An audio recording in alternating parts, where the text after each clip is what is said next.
The diesel engine roared to life. 400 horsepower. I slammed the throttle forward. The snowcat lurched. I didn't drive toward the exit. I drove toward the wall. The interior wall. The one shared with the maintenance tunnels. "You want in?" I yelled, grabbing the joystick controls. "Come on in." I dropped the tiller blade. I raised the front plow. I aimed the snowcat at the concrete wall separating the garage from the tunnel system, the source of the fog. I was going to bury them. I hit the wall doing 20. Impact is a funny thing. You brace for the noise, but you forget about the violence of the stop. When the plough blade of the piston bully hit the retaining wall, I didn't just feel it. I tasted it. My teeth slammed together. The safety harness bit into my collarbone like a wire garrote. The world turned upside down, or felt like it, as the 12-ton machine bucked, climbed the debris of the shattering wall, and punched through into the void beyond.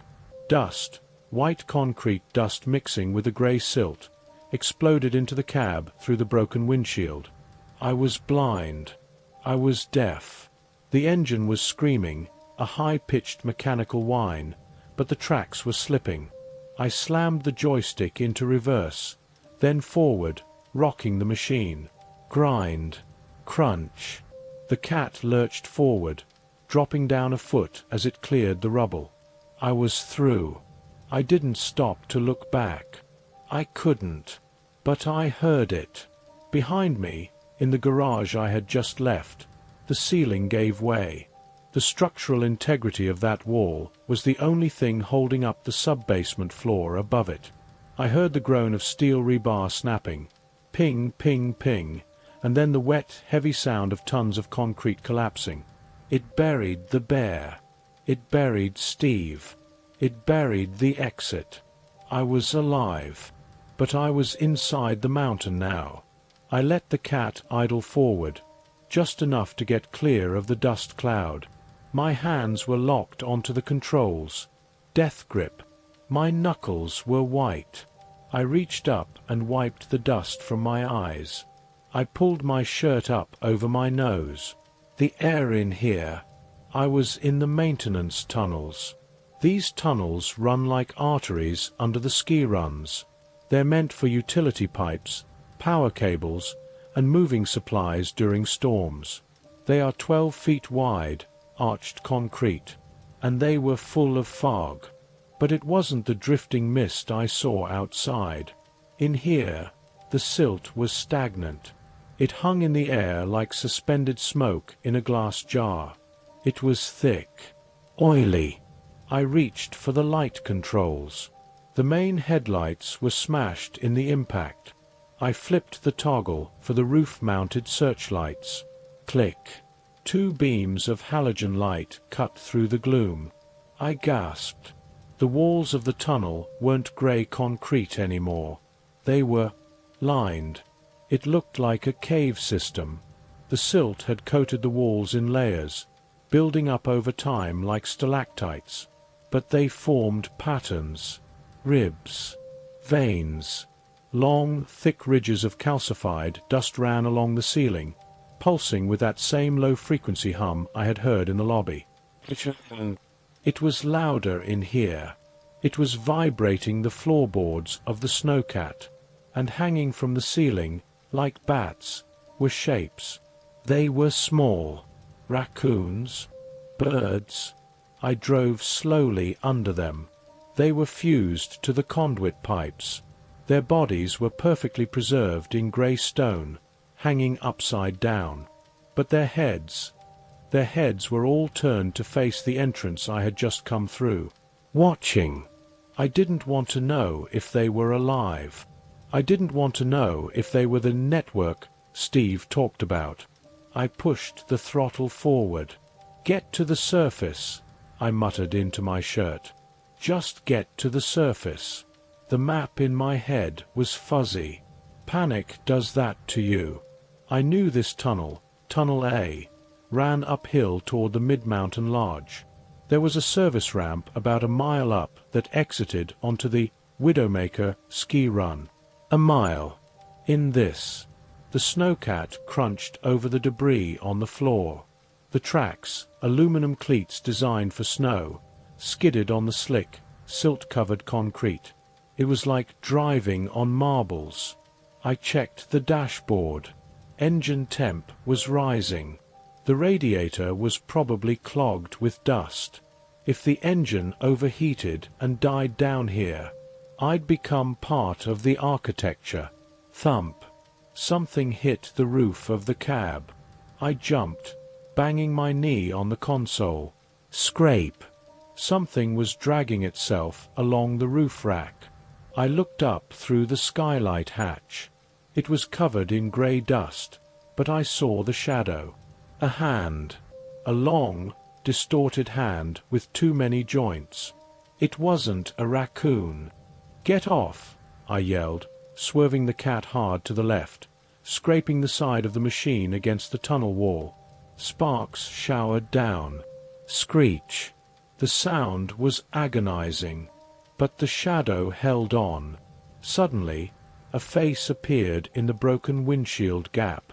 It was upside down, hanging from the roof. It was a woman, or it had been. She was wearing a housekeeping uniform, tattered and grey. Her hair was a solid helmet of stone. Her face was a geode. The skin had split open in a starburst pattern, and from the center of her skull, grey crystals were blooming like a flower. She didn't have eyes. She didn't have a mouth. She just had that crystal formation, and she was reaching inside. Her hand, fingers fused into a sharp spear point, lunged for my face. I recoiled, jamming my back against the driver's seat. The stone spear missed my eye by an inch, slashing the leather headrest. I grabbed the only thing I had left on the seat next to me, the satchel of explosives. No, I couldn't use those. Too close. The crowbar.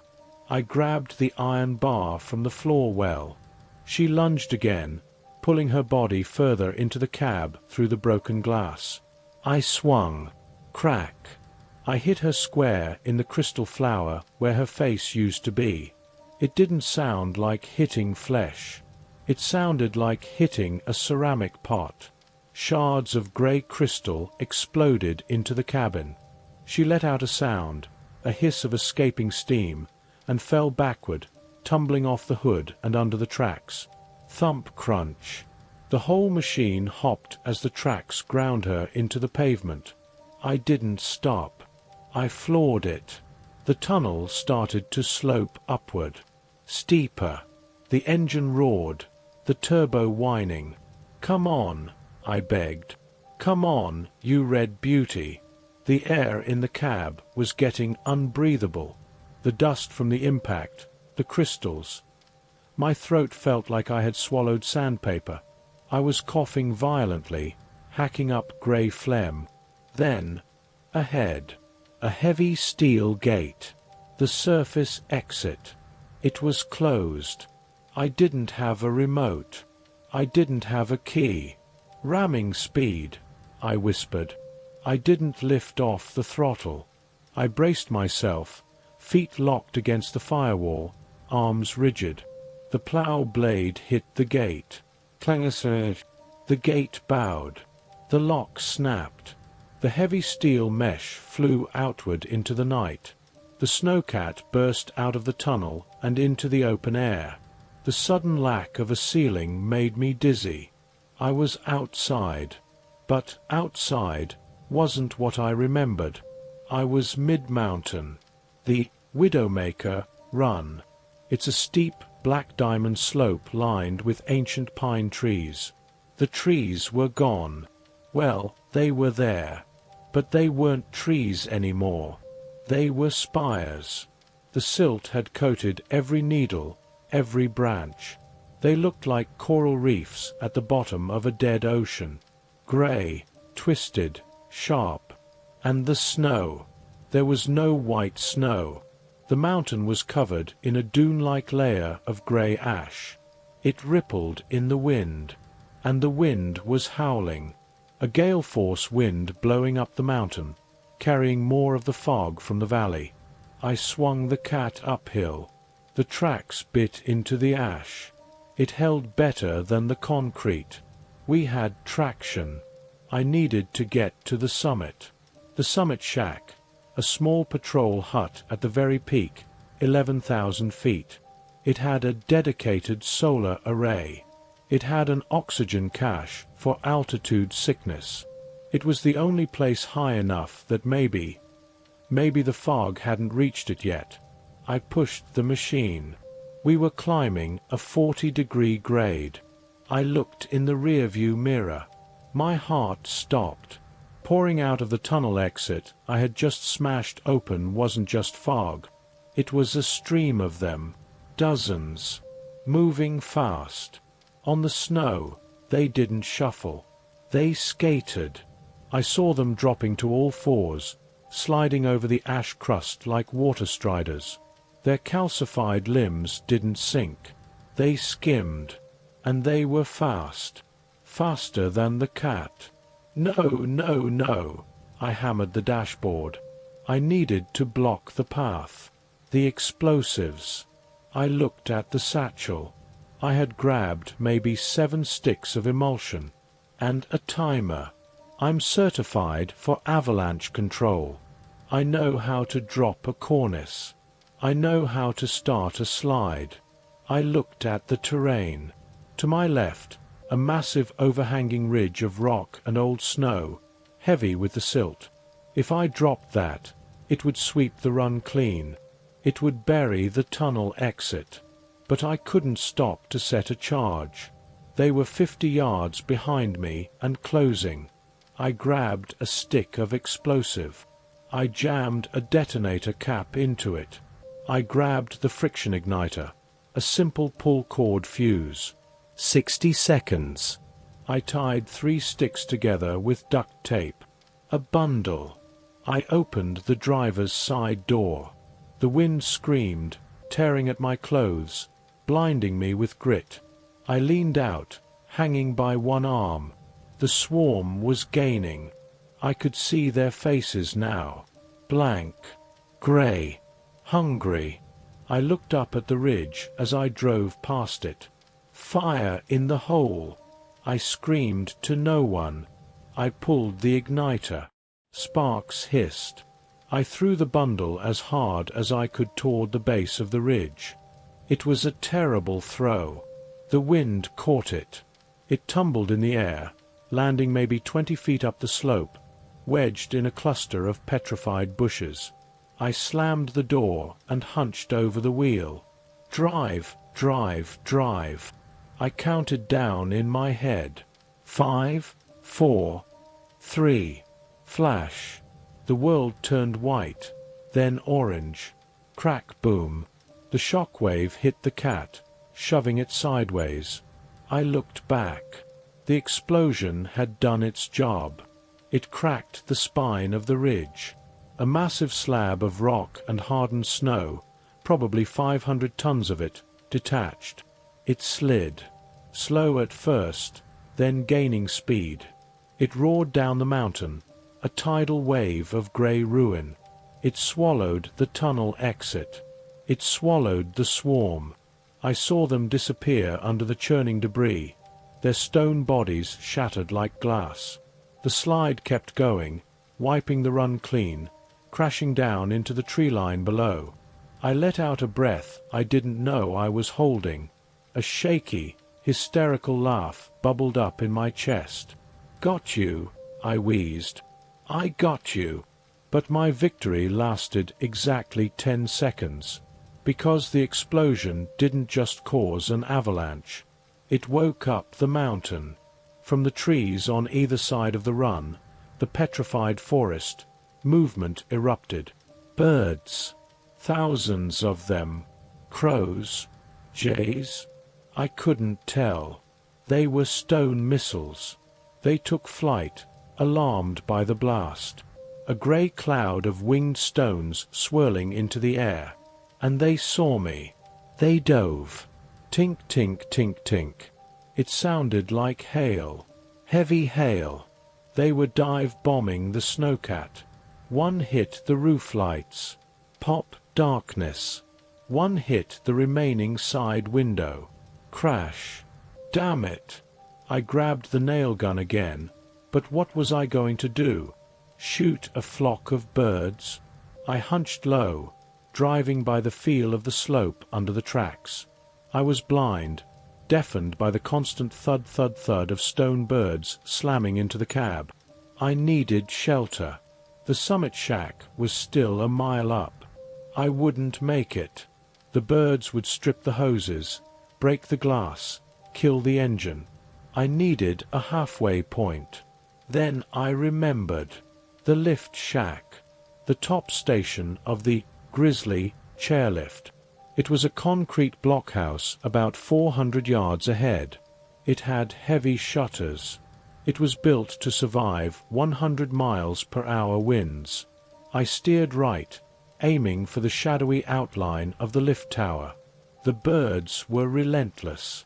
One flew through the broken windshield gap, flapping its heavy, stiff wings. It hit me in the shoulder. It felt like being hit with a brick. It fell to the floor, thrashing, snapping its beak.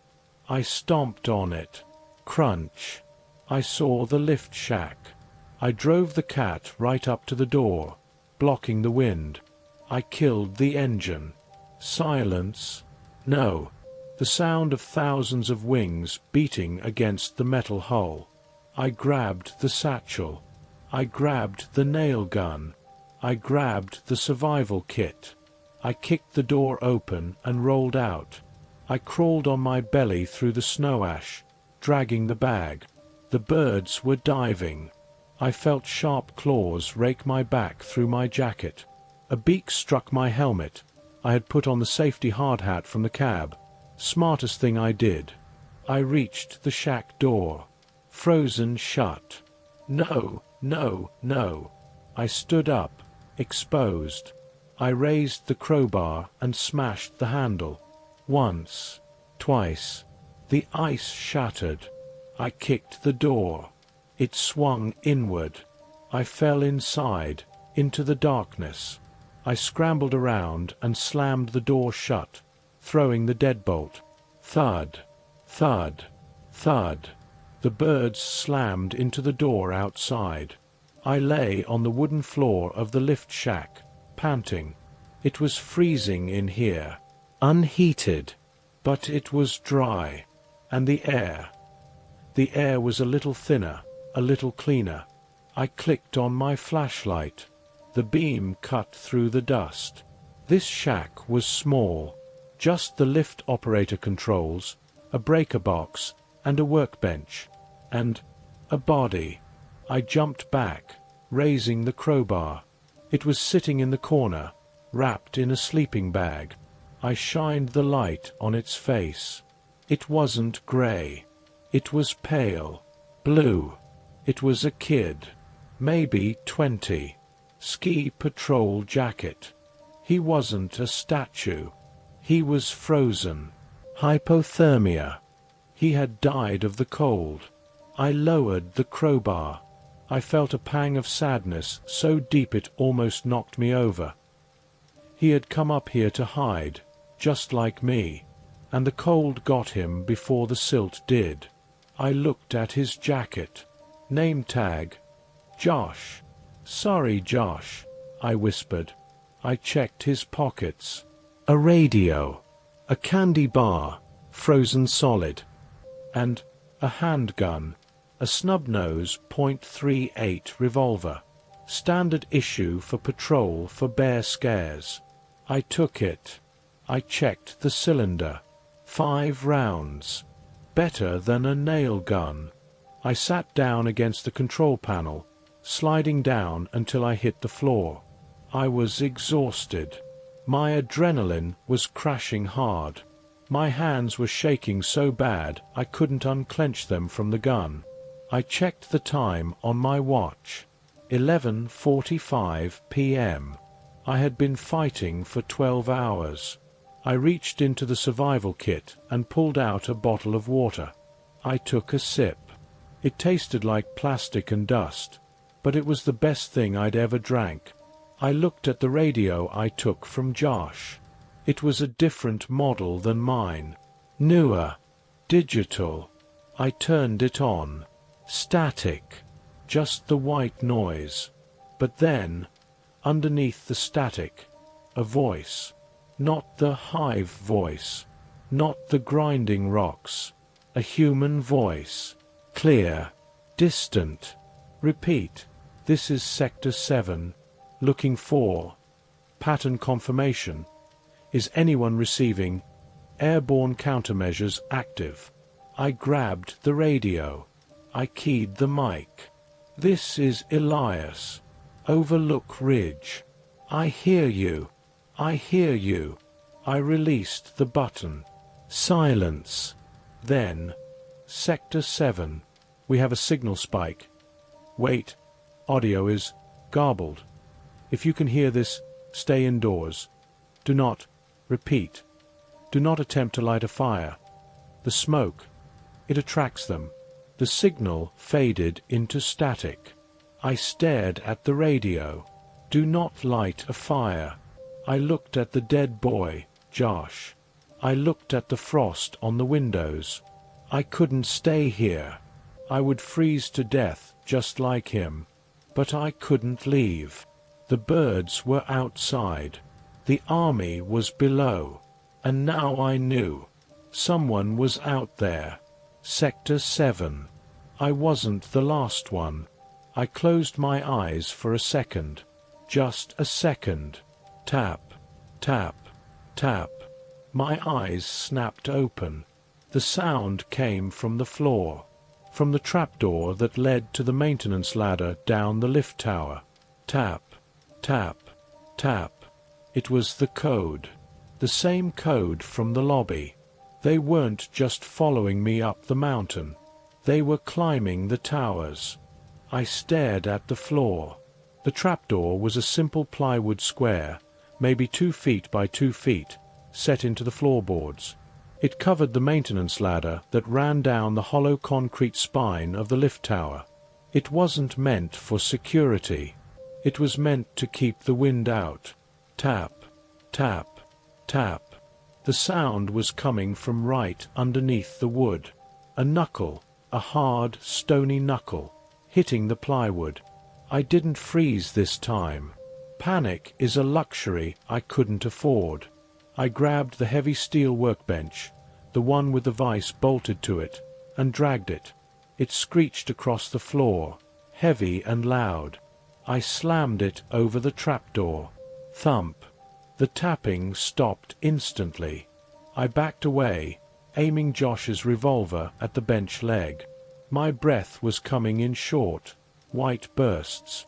The air in the shack was freezing, stealing the heat from my body with greedy fingers. "Go away," I whispered. From beneath the floor, muffled by the wood and the steel table, a voice spoke. It wasn't the gravel-grinding voice of Steve. It was different, smooth, almost synthetic, like a radio DJ speaking through a layer of wet wool. "Elias," it said, "it's cold out here." I tightened my grip on the gun. "I'm not opening it. Josh needs help," the voice said. I looked at Josh's frozen body in the corner. "Josh is dead," I said, my voice shaking. "You know he is." A pause. Then a sound I will never forget. A laugh. A dry, clicking laugh that sounded like a Geiger counter going crazy. "Dead is just a pause," the voice said. "Open the door. We have the heat." The heat. The radio message flashed in my mind. "Do not light a fire. They are drawn to heat. They are the heat." No, Steve was cold. The silt is cold. But the flare gun, the way that thing in the garage burned, maybe they aren't looking for warmth. Maybe they're looking for fuel. The workbench jumped. Bang. Something pushed up against the trapdoor with incredible force. The heavy steel table, which must have weighed 300 pounds, lifted an inch off the floor before slamming back down. Bang. They were strong. Stronger than hydraulic presses. I looked around the shack. It was a dead end. One door, blocked by birds. One trapdoor, breached. Windows, frosted over and reinforced. I was in a metal box at 10,000 feet, and the monsters were knocking from below. I looked at the lift control panel. The Grizzly lift is a fixed-grip quad chair. The massive bull wheel, the horizontal wheel that turns the cable, was right outside the window, housed in the open-air terminal structure. The cable came into the shack through a slot in the wall, wrapped around the drive mechanism, and went back out. The cable. The haul rope is an 1.5-inch thick steel cable. It runs continuously up the mountain, over the towers, and back down. I grabbed the line rescue kit from the wall hook. Every lift shack has one. It's a canvas bag containing a harness, a specialized clamp, a grip that attaches to the cable, and a lanyard.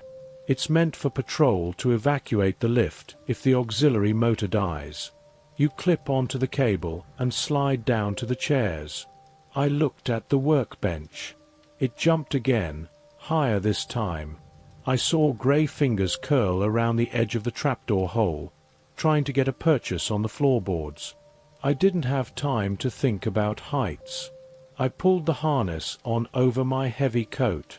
I tightened the leg straps until they pinched. I grabbed the grip, a heavy iron clamp with a spring-loaded jaw. I looked at the wall where the cable exited the shack. There was a service hatch there, a small metal door used to inspect the grip strength. I ran to it. I unlatched it. The wind hit me like a physical blow. It shrieked through the opening, carrying ice crystals that stung my face. I looked out. It was a nightmare. The night was illuminated by the diffused grey glow of the storm. I looked down at the tower structure, the massive concrete pillar supporting the shack. They were swarming it. It looked like a column of ants. Dozens of grey shapes were clinging to the concrete, climbing hand over hand. They were silent, efficient. Some were using ice axes fused into their hands. Others were just digging their claws into the cement. And below them, around the base of the tower, hundreds more, looking up, waiting. I looked at the snowcat.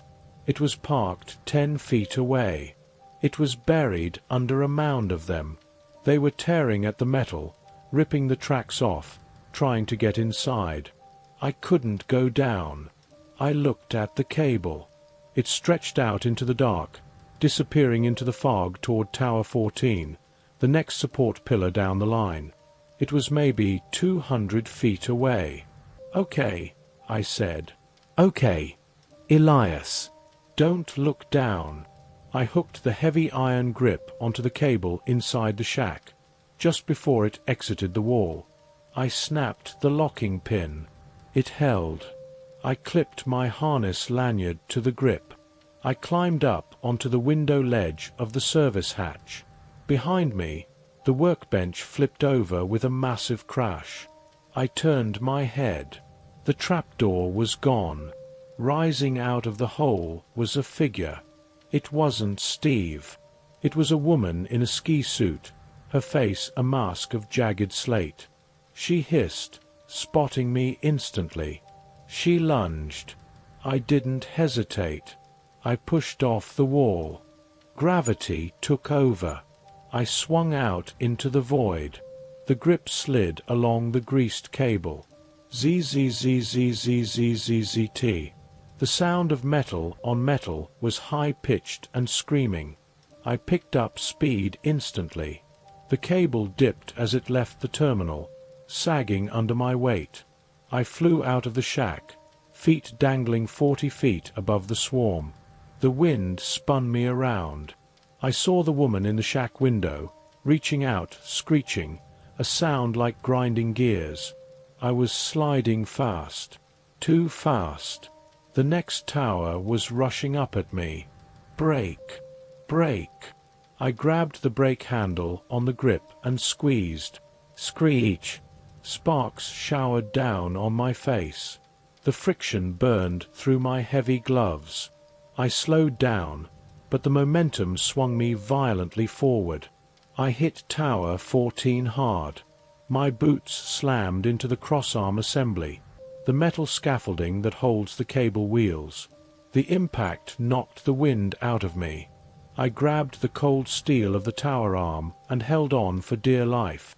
I was hanging there, suspended by the lanyard, feet scrambling for purchase on the icy metal. I looked down. The swarm below had seen me. The heads all turned. The humming started again. They began to move toward the base of Tower 14. I had to keep moving. I unclipped the grip from the cable. A terrifying second where I was holding on with just one hand, and maneuvered around the wheel assembly. I clipped back on the other side. I looked ahead. The cable disappeared into the grey soup. The next tower was invisible. The ground below dropped away into a ravine.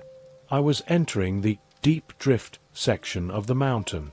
I pushed off again. The slide this time was slower. The cable leveled out.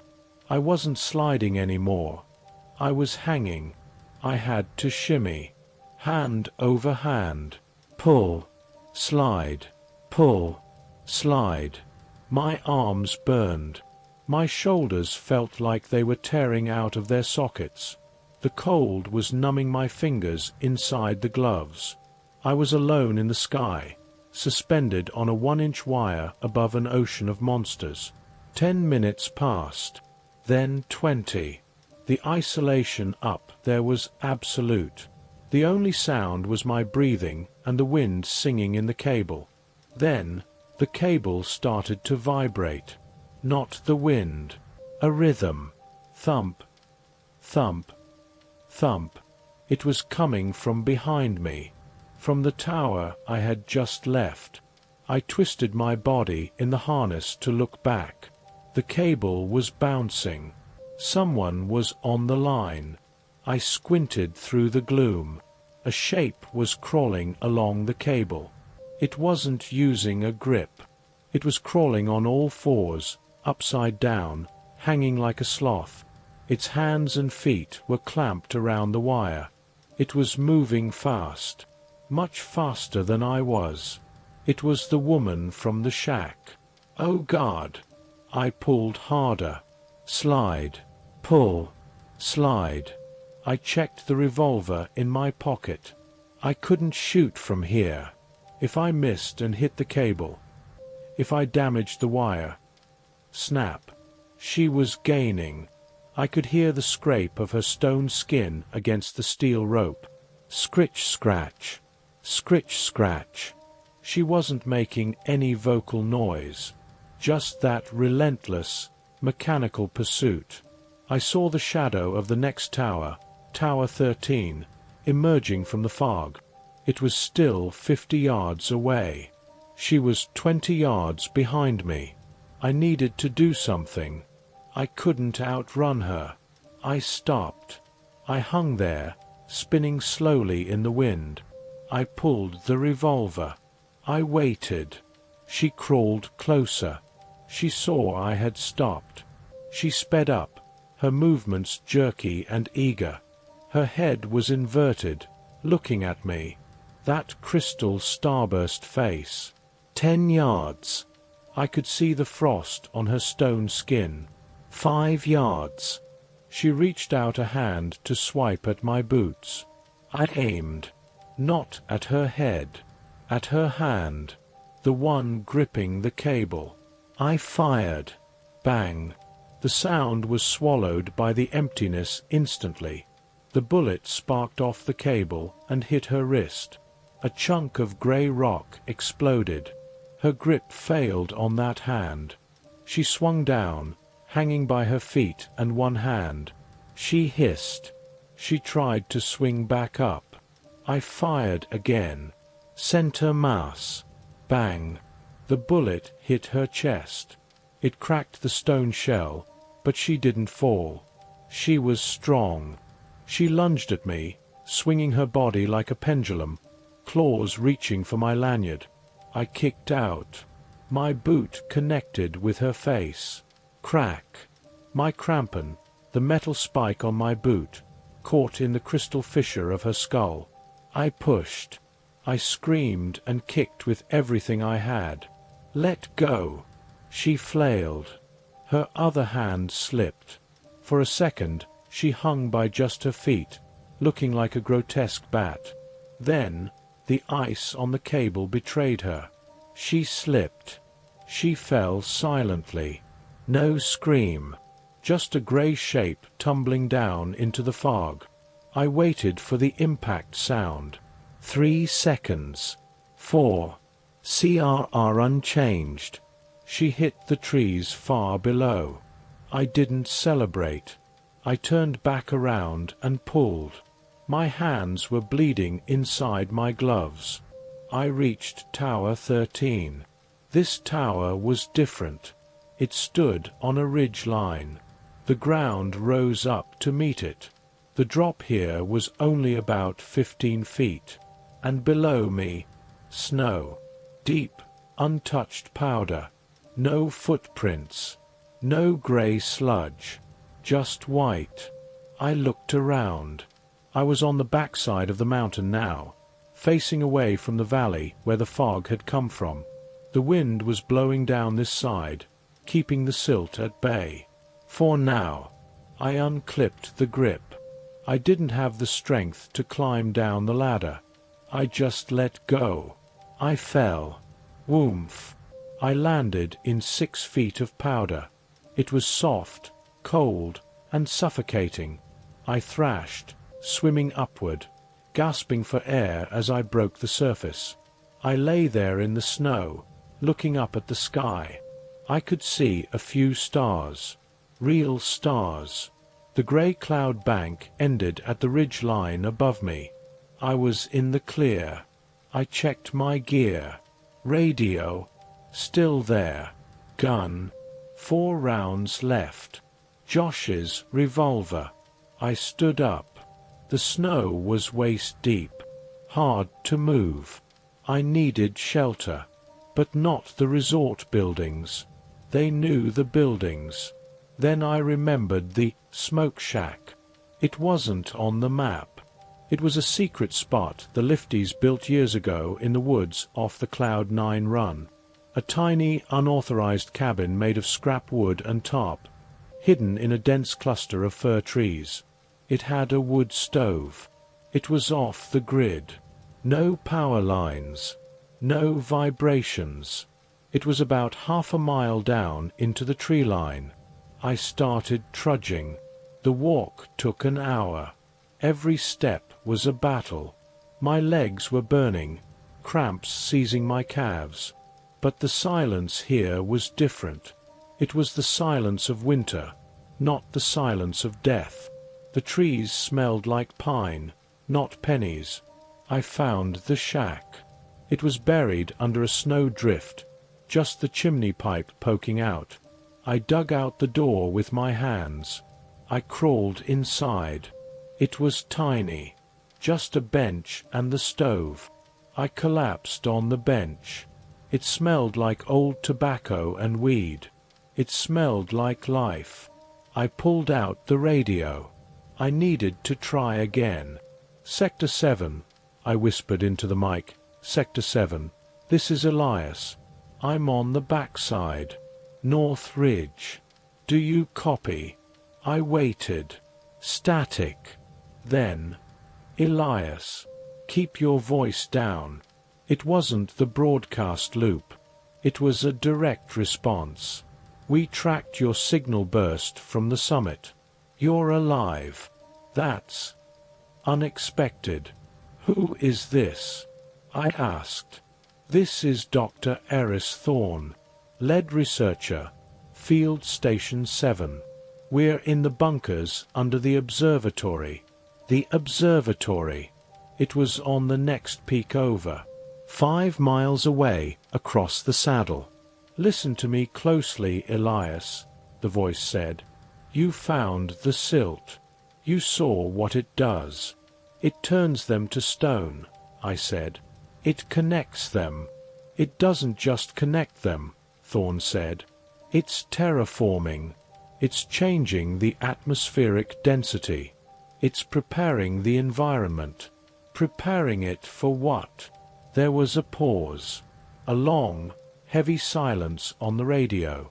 "For what comes after the silt," Thorn said. "The silt is just the soil, Elias. The statues are just the fertilizer. We're seeing growth in the valley. Massive structures. Biological." I shivered. "They're climbing the towers," I said. "They're learning." "Yes," Thorn said. "They are a collective intelligence. And you blew up a tunnel. You caused a stir. You're a beacon right now. So what do I do?" "You have to get to us," Thorn said. "The observatory is shielded. We have air scrubbers. We have food. But we can't come to you. The valley between us is a kill zone. It's full of heavier things. Things that don't look like people anymore. Heavier things." I thought of the bear. I thought of the tank in the lobby. "I can't cross the saddle," I said. "I'm on foot." "You have to," Thorn said. "Because the storm is shifting. The wind is changing, Elias. By dawn, the North Ridge will be covered. If you stay in that shack, you'll be a garden ornament by noon." I looked at the wood stove in the corner. Cold iron. "One more thing," Thorn added. "If you see the light, the blue light, don't look at it. Close your eyes and run." "What blue light?" "The signal," Thorn said. "It's how they coordinate the harvest." The radio clicked off. I sat there in the dark. I had a destination. The observatory. 5 miles through deep snow, across a valley filled with monsters, while a terraforming storm chased me down. I looked at the stove. I wanted a fire so bad it hurt. I wanted to feel warmth. But I remembered the flare. I remembered the heat signature. I reached into my pocket and pulled out the candy bar I found on Josh. Snickers. Frozen rock hard. I bit into it. I almost broke a tooth. I chewed the chocolate and caramel slowly, letting it melt in my mouth. It gave me a tiny spark of energy. I checked the revolver again. 3 rounds left. I checked the nail gun. I had clipped it to my belt before the slide. Half a strip of nails. I needed sleep.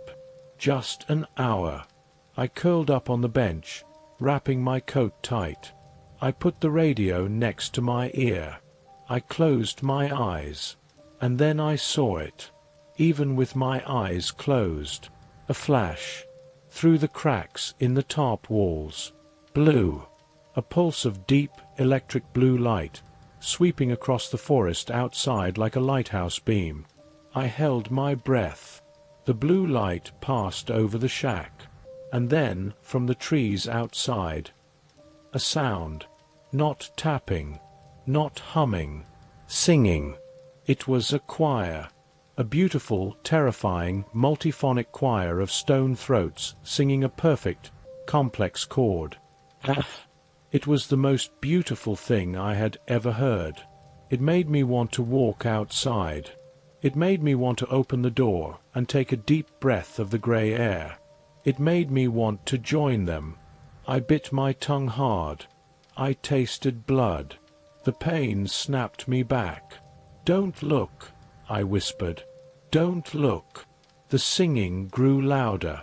They were coming down the ridge. They were following the silt. The chase wasn't over. It was just beginning. I gripped the handle of the nail gun.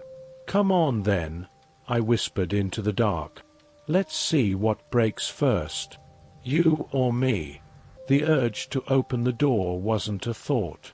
It was a physical pull, like gravity shifting sideways. The singing wasn't hitting my ears. It was vibrating the water in my cells. It promised rest. It promised that if I just walked out into the grey light, the cold would stop, the fear would stop, and I would become part of something permanent. I bit my tongue again. Harder. I tasted copper. The sharp pain was the only thing anchoring me to my own mind. Not today, I hissed through clenched teeth. I didn't use the door. The door faced the clearing, faced the blue light sweeping the trees. I turned to the back wall of the smoke shack. It was just layers of heavy tarp and plywood scraps. I took the nail gun from my belt. I used the metal hook on the grip to snag the tarp. I pulled. Rydriep. The fabric gave way. Cold air, real cold, not the hypnotic warmth of the song, rushed in. It smelled of ozone and wet slate. I squeezed through the hole, tumbling out into the deep snow behind the shack. I didn't stand up. I stayed low, belly to the powder, burying my face in the white drift to numb my skin. Above me, the sky pulsed. Whoom, whoom, whoom. The blue light was sweeping over the shack like a searchlight from a police chopper, but silent. Where the light touched the trees, the grey branches shivered. I could hear the frozen needles clicking together, 1,000 tiny castanets responding to the signal. I crawled. I dragged myself through the snow, away from the shack, away from the light, heading deeper into the tree-line. I moved toward the saddle, the dip between peaks that led to the observatory. I didn't look back until I was 200 yards out, hidden in the dense shadow of a rock outcrop. I peeked over the edge. The smoke shack was glowing. The blue light had locked onto it, and walking out of the trees, surrounding the tiny structure, were the singers. There were dozens of them. They weren't attacking. They were walking with their arms outstretched, palms up, faces tilted toward the light. They looked ecstatic. As I watched, the shack collapsed. It didn't burn. It just crumbled. The wood turned grey, then dusty, then fell apart like a sandcastle hit by a wave. The silt accelerated entropy. It aged the wood 100 years in 10 seconds. I shivered. If I had stayed in there. I turned away. I had 5 miles to go. The descent into the saddle was a nightmare of geography. I know this mountain. I've hiked it every summer for 6 years. I know the trails, the creeks, the deer paths. But the mountain had changed. Dr. Thorne called it terraforming. That was too clean a word. This was an infection. As I dropped lower in elevation, entering the valley floor that Thorne called the kill zone, the vegetation became unrecognizable. The pine trees weren't just coated in silt anymore. They were twisted. The trunks had split open, and from the wood, grey ribs of rock were growing, curling outward like a rib cage protecting the tree's core. And the silence was gone. The valley was noisy, but not with wind. It sounded like digestion, wet, squelching sounds coming from beneath the snow. I stuck to the high ground, moving along a ridge of granite boulders. My legs were burning, lactic acid building up with every step in the hip-deep snow. I checked my watch. 2 a.m. I had maybe 4 hours of darkness left before the dawn brought the main fog bank over the ridge. I stopped to catch my breath near a cluster of aspen trees. Then I saw it. At first, I thought it was a statue, a figure standing fused into the trunk of a massive aspen. I raised the revolver, but as I got closer, I realized it wasn't standing against the tree. It was the tree. It was a hiker. North Face jacket, backpack still on, but his legs were gone. They had merged into the root system. The grey bark of the aspen had grown over his torso, swallowing him. His arms were raised, branching out, his fingers lengthening into twigs that sprouted grey, crystalline leaves. He was part of the forest. I stepped closer, horrified fascination taking over. His face was still visible, framed by the bark. His eyes were closed. "Help!" I jumped back, almost tripping over a root. The voice was barely a whisper. It came from the tree. The eyes snapped open. They were grey marbles, but they were frantically moving. "Kill me!" The tree man wheezed. Dust puffed from his mouth. He was alive. He was fused, calcified, integrated into the plant life, but he was conscious. "I can't," I whispered. I only have 3 bullets. "Please," the tree groaned. The branches above him shook, shedding grey dust on me. "The roots, they burn." I looked at the revolver. 3 rounds. 5 miles. Unknown threats ahead. I looked at his face. The agony in those stone eyes was absolute. "I'm sorry," I said. My voice broke. "I'm so sorry." I walked away. Behind me, the tree started to scream. It wasn't a human scream. It was the sound of wood splitting. I ran. I ran until my lungs burned, putting distance between me and the garden. I reached the bottom of the saddle around 3:30 a.m. This was the danger zone. The valley floor is a natural funnel. If anything was moving between the peaks, it would be moving through here.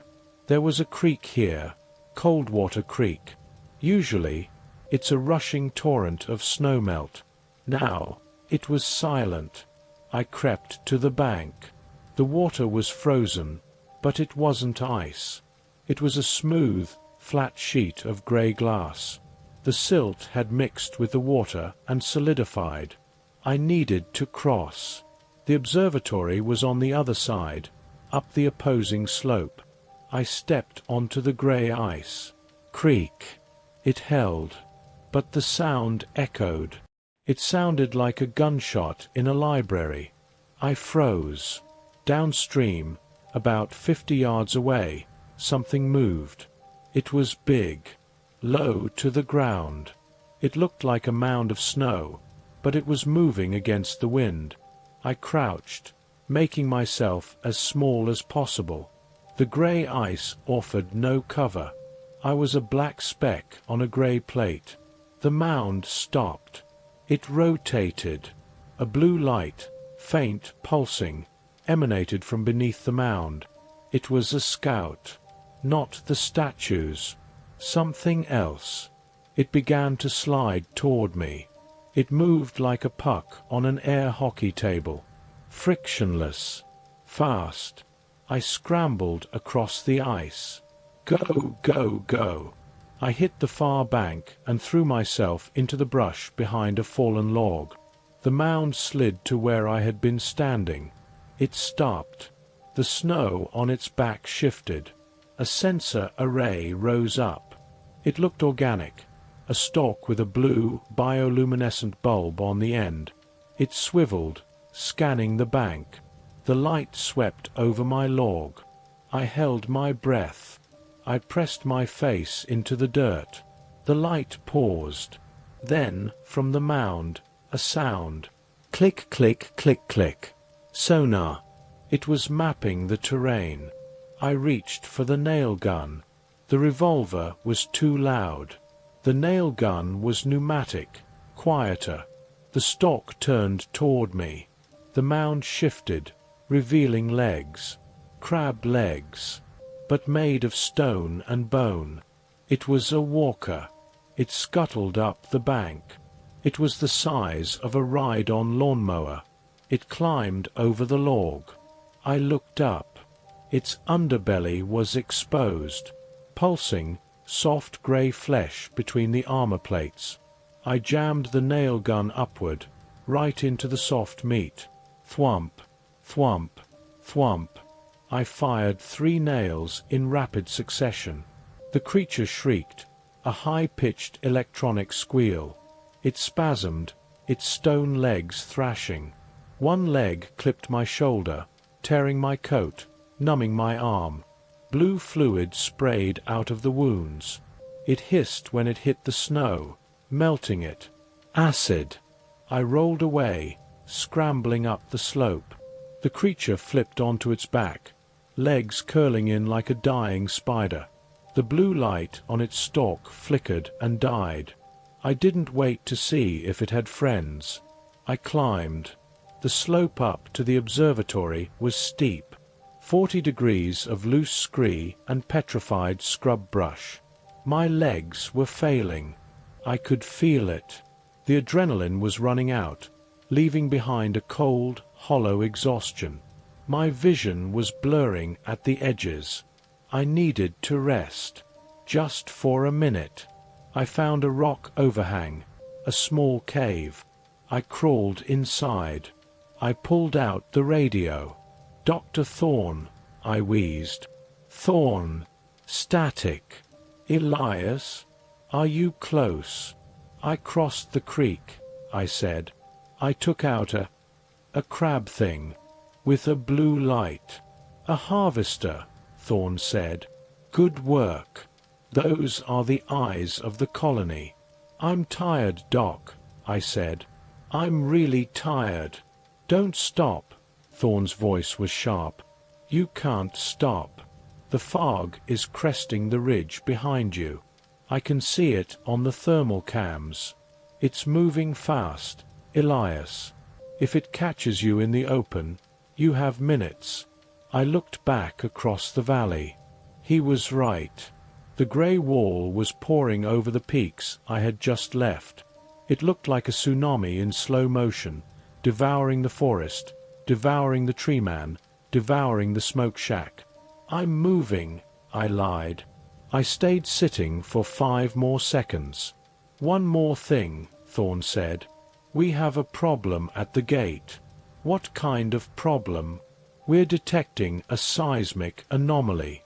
Something massive is sitting right on the access road to the observatory. We can't identify it, but it's blocking your path. You'll have to go around. Use the old goat trail on the east face."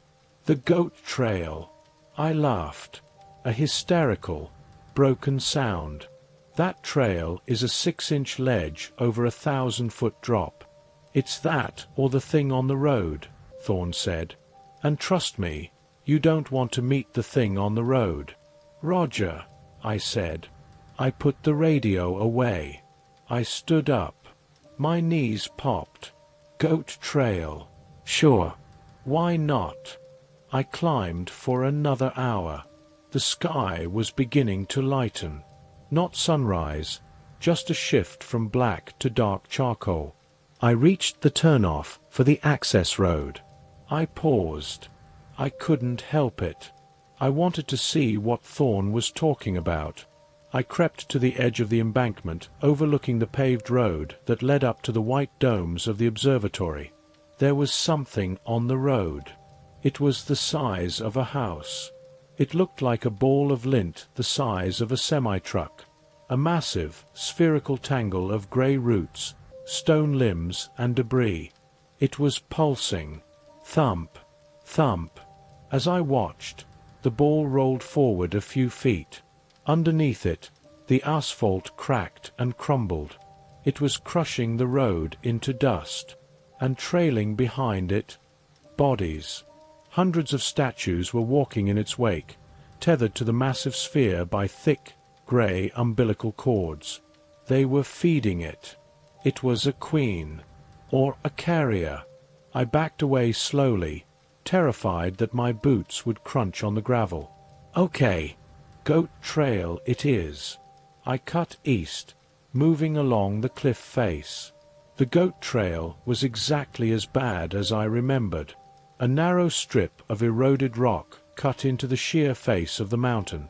On my left, a wall of vertical granite. On my right, a drop into the abyss. And the abyss was full of fog. I stepped onto the ledge. I pressed my chest against the rock wall. Shuffle. Step. Shuffle. Step.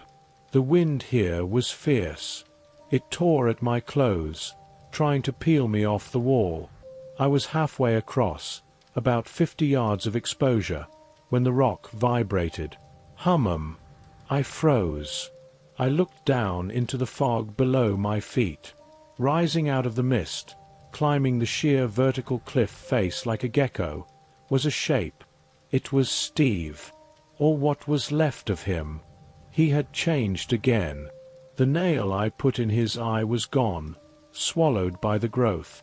His arms had split, lengthening into 2 sets of forelimbs. He had 4 arms now, each tipped with climbing hooks. He looked up. His face was just a cluster of sensory crystals. "Found you." The voice vibrated through the rock against my chest. He was 20 feet below me and climbing fast. I couldn't run. The ledge was too narrow. I couldn't shoot. I needed both hands to hold on. I looked ahead. The trail widened into a small platform about 30 feet away. If I could get there. I shuffled faster. Steve scurried up the wall. Click-clack, click-clack. He reached the ledge level behind me. I heard his claws scrape the rock. "Elias!" I lunged for the platform, diving the last few feet. I rolled, coming up with the revolver. Steve crested the ledge. He was monstrous. His torso was elongated, segmented like a centipede. He reared up on his back legs, his 4 arms spreading wide. "Join US." I aimed at the center of his chest. "I quit," I said. I fired. Bang. The bullet hit him. Dust flew. But he didn't fall. Bang. Second shot. He staggered. Bang. Third shot. The last round. It hit him in the neck. His head snapped back. He stumbled. His rear claws slipped on the icy rock. He flailed, all 4 arms grabbing at the air. He looked at me one last time. The crystal face didn't have an expression, but the posture screamed rage. He fell. He dropped silently into the fog below. I waited for the crash. I didn't hear it. The fog swallowed him whole. I clicked the cylinder open. Empty brass casings fell onto the rock. I dropped the gun. It was useless weight now. I stood up. Ahead of me, looming out of the gloom, were the white domes of the observatory. I scrambled up the final slope. The perimeter fence was ahead. 10-foot chain link with razor wire. There was a gate. Closed. I ran to it. I grabbed the mesh. "Thorn!"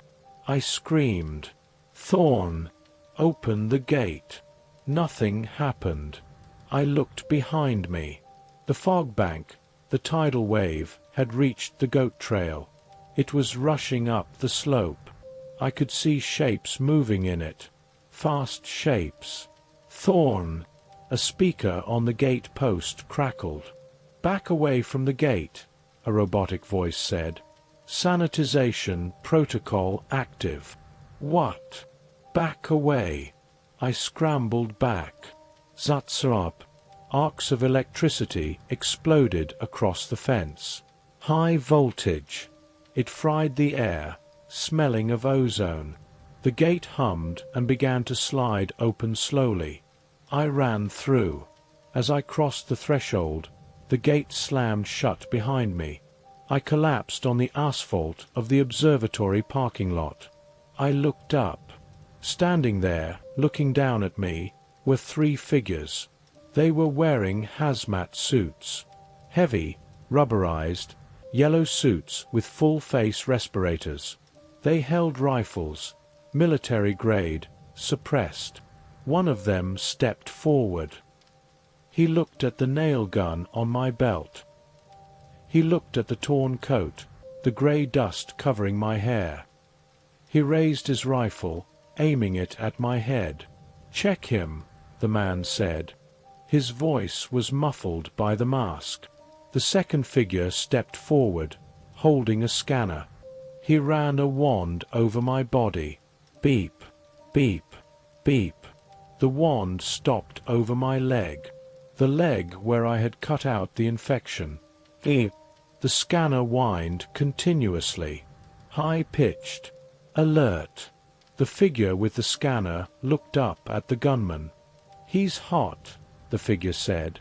"Viral load 15%. Subcutaneous integration detected." The gunman tightened his finger on the trigger. "I'm sorry, Elias," the man said. "No carriers allowed." I stared down the barrel of the rifle. "I'm not one of them," I whispered. "I fought them." "That's exactly what a carrier would say," the gunman said. He disengaged the safety. And then the ground shook. The finger on the trigger tightened. I saw the knuckle turn white inside the rubber glove. I closed my eyes, waiting for the flash. I didn't pray. I just thought about the heat of the flare gun in the garage. At least I went down fighting. But the bullet never left the chamber, because the mountain screamed. Crack boom. It wasn't thunder. It was the sound of the asphalt parking lot splitting in half. The ground bucked upward, throwing me onto my back. The gunman stumbled, his rifle firing around into the sky. Pop. A wasted shot that vanished into the grey dawn. I scrambled to my elbows, head spinning, ears ringing. The electric fence, the one frying the air with 10,000 volts, was gone. In its place was a wall of debris. The massive sphere, the Queen, the colony, whatever you wanted to call it, had rolled right through the perimeter. It didn't care about the electricity. It was grounded by 1,000 dragging limbs.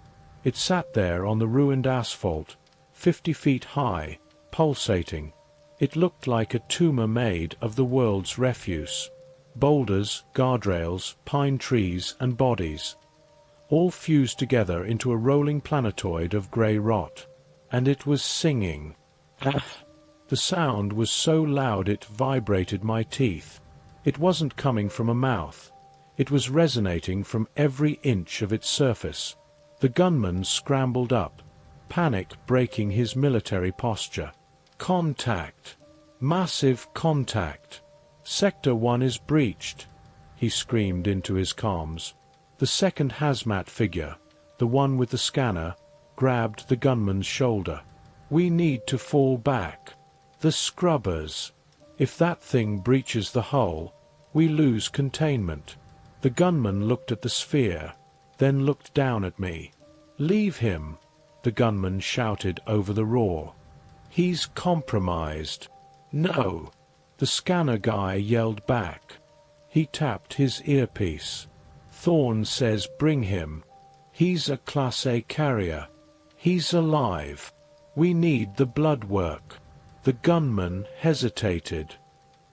He looked at the monster rolling toward us, crushing the security shack like a cardboard box. Then he looked at me. He lunged. He didn't offer a hand. He grabbed the collar of my torn jacket and hauled me up like a sack of laundry. "Move!" he screamed, his voice distorted by the mask. "Move, or I drag you." We ran. We sprinted toward the main dome of the observatory. It was a massive white hemisphere, looking like a golf ball teed up on the peak of the world. Behind us, the sphere let out a sound like twisting rebar. Screech! I looked back. Tendrils were shooting out of the sphere. Thick, grey ropes of calcified muscle. They lashed out, grabbing the remains of the electric fence, ripping the steel posts from the concrete foundations. It was anchoring itself. It wasn't just attacking. It was moving in. "Don't look back." The gunman shoved me. We hit the main airlock door. Massive. Blast-rated steel. The scanner guy punched a code into the keypad. Beep beep beep buzz. Cycle overrides. Open it. The door hissed, pneumatic seals disengaging, and swung outward. We tumbled inside. A holding chamber. Concrete walls. Red lights spinning. Seal it. Seal it. The door groaned shut behind us. Clang. The sound of the outside world, the singing, the wind, the crushing weight of the Queen, was instantly cut off. Silence.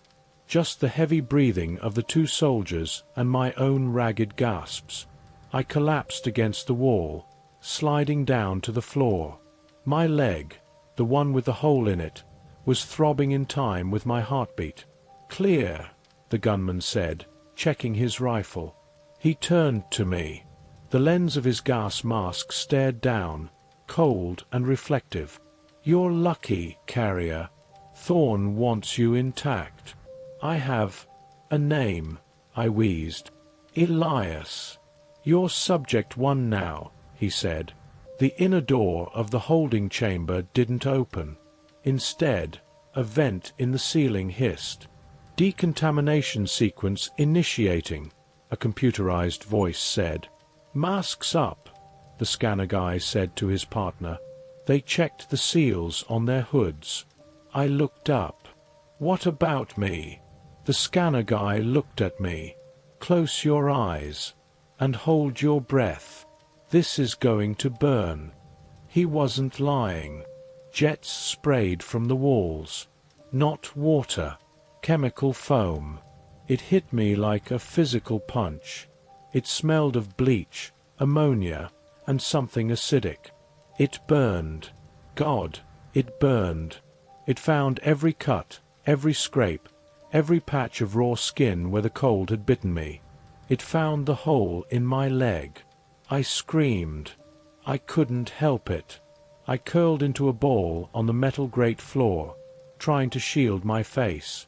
The foam coated me, thick and suffocating. It turned hot, reacting with the grey dust on my clothes. I felt the silt dissolving, sizzling on my jacket. Then, the water came. High-pressure jets. Cold. Hammering the foam off. Then hot air. Blasting me dry.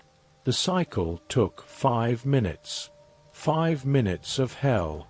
When it stopped, I was shivering, soaked and raw. The grey dust was gone from my skin, but I felt like I had been sandblasted. The inner door opened. Standing there were 2 more figures. Not soldiers. Medical staff.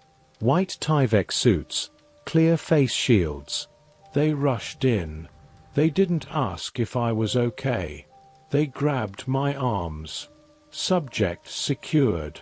Transport to Biolab 4. I tried to stand, to pull away. I walked here, I rasped.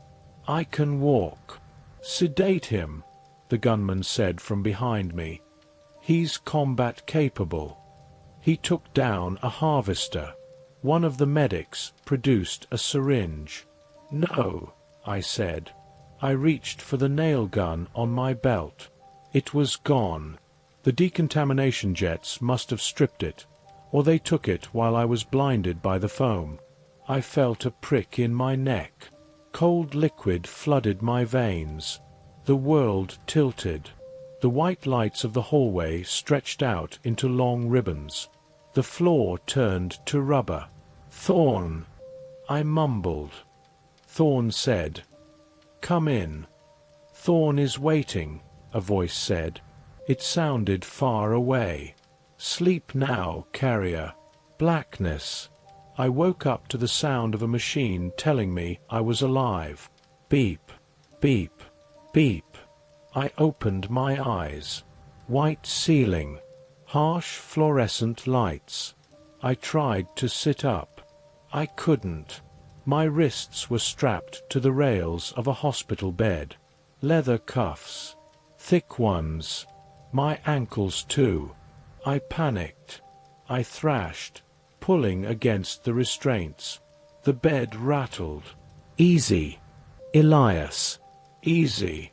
The voice was calm, clinical. I turned my head. Sitting in a chair next to the bed was a man. He wasn't wearing a hazmat suit.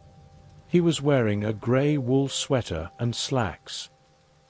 He had a white lab coat draped over the back of the chair. He looked normal. He was older, maybe 60. Silver hair, neatly trimmed beard, glasses hanging from a cord around his neck. He was holding a tablet computer. "Where am I?" I croaked. My throat felt like it was lined with glass. "Observatory sub-level 2, the man said. He didn't look up from the tablet. "Biolab 4. I'm Dr. Eris Thorne." "Thorne." The voice on the radio. "You strapped me down," I said. "I came here for help." Thorne finally looked at me. His eyes were ice blue, intelligent, but devoid of empathy. He looked at me the way a mechanic looks at a broken engine, assessing the damage, calculating the cost. "You came here because you had nowhere else to go," Thorne said, "and I strapped you down because your blood work is troubling." He tapped the screen of his tablet and turned it toward me. It showed a 3D rendering of a human body. My body. There were red veins running through the circulatory system, but in my left leg, the calf, and spreading up toward my thigh, the veins were grey. "You have a viral load of 18%, Thorne said. "Most people undergo total calcification, the statue effect, at 10%. At 15%, cognitive function ceases and they become part of the hive network." He leaned forward. "You are at 18%, Elias. And yet, you are talking to me. You aren't grey. You aren't singing. You aren't trying to tear my throat out." I stared at the screen. "I cut it out. The bite." "You removed the initial injection site," Thorne nodded. "Crude, brutal, but effective. However, the silt is microscopic. It entered your bloodstream the moment you inhaled the fog in the tunnel. It's in you." "So I'm dying?" "No," Thorne said. He stood up and walked to the foot of the bed. "That's the fascinating part. You aren't dying. You're integrating." He pressed a button on the wall. The blinds on the observation window next to the bed retracted. I looked through the glass. Beyond the window was another room, a containment cell. Inside was a statue. It was a man, fully calcified. He was standing in the center of the room, perfectly still. "That is Subject 14, Thorne said. "Caught in the initial wave. Total conversion took 4 hours." Thorne pressed a button on a console. Inside the cell, a heat lamp turned on. The statue reacted instantly. Its head snapped toward the heat source. It let out a dry hiss. "Simple stimulus response," Thorne said. "Like a plant turning toward the sun. No higher brain function. Just a biological imperative to gather energy and spread the silt." Thorne turned the lamp off. The statue froze again. "But you," Thorne turned back to me. "You fought them. You navigated complex terrain. You used tools. You communicated." "I'm human," I said. "I'm still me." "Are you?" Thorne walked over to the side of the bed. He reached out and touched my arm.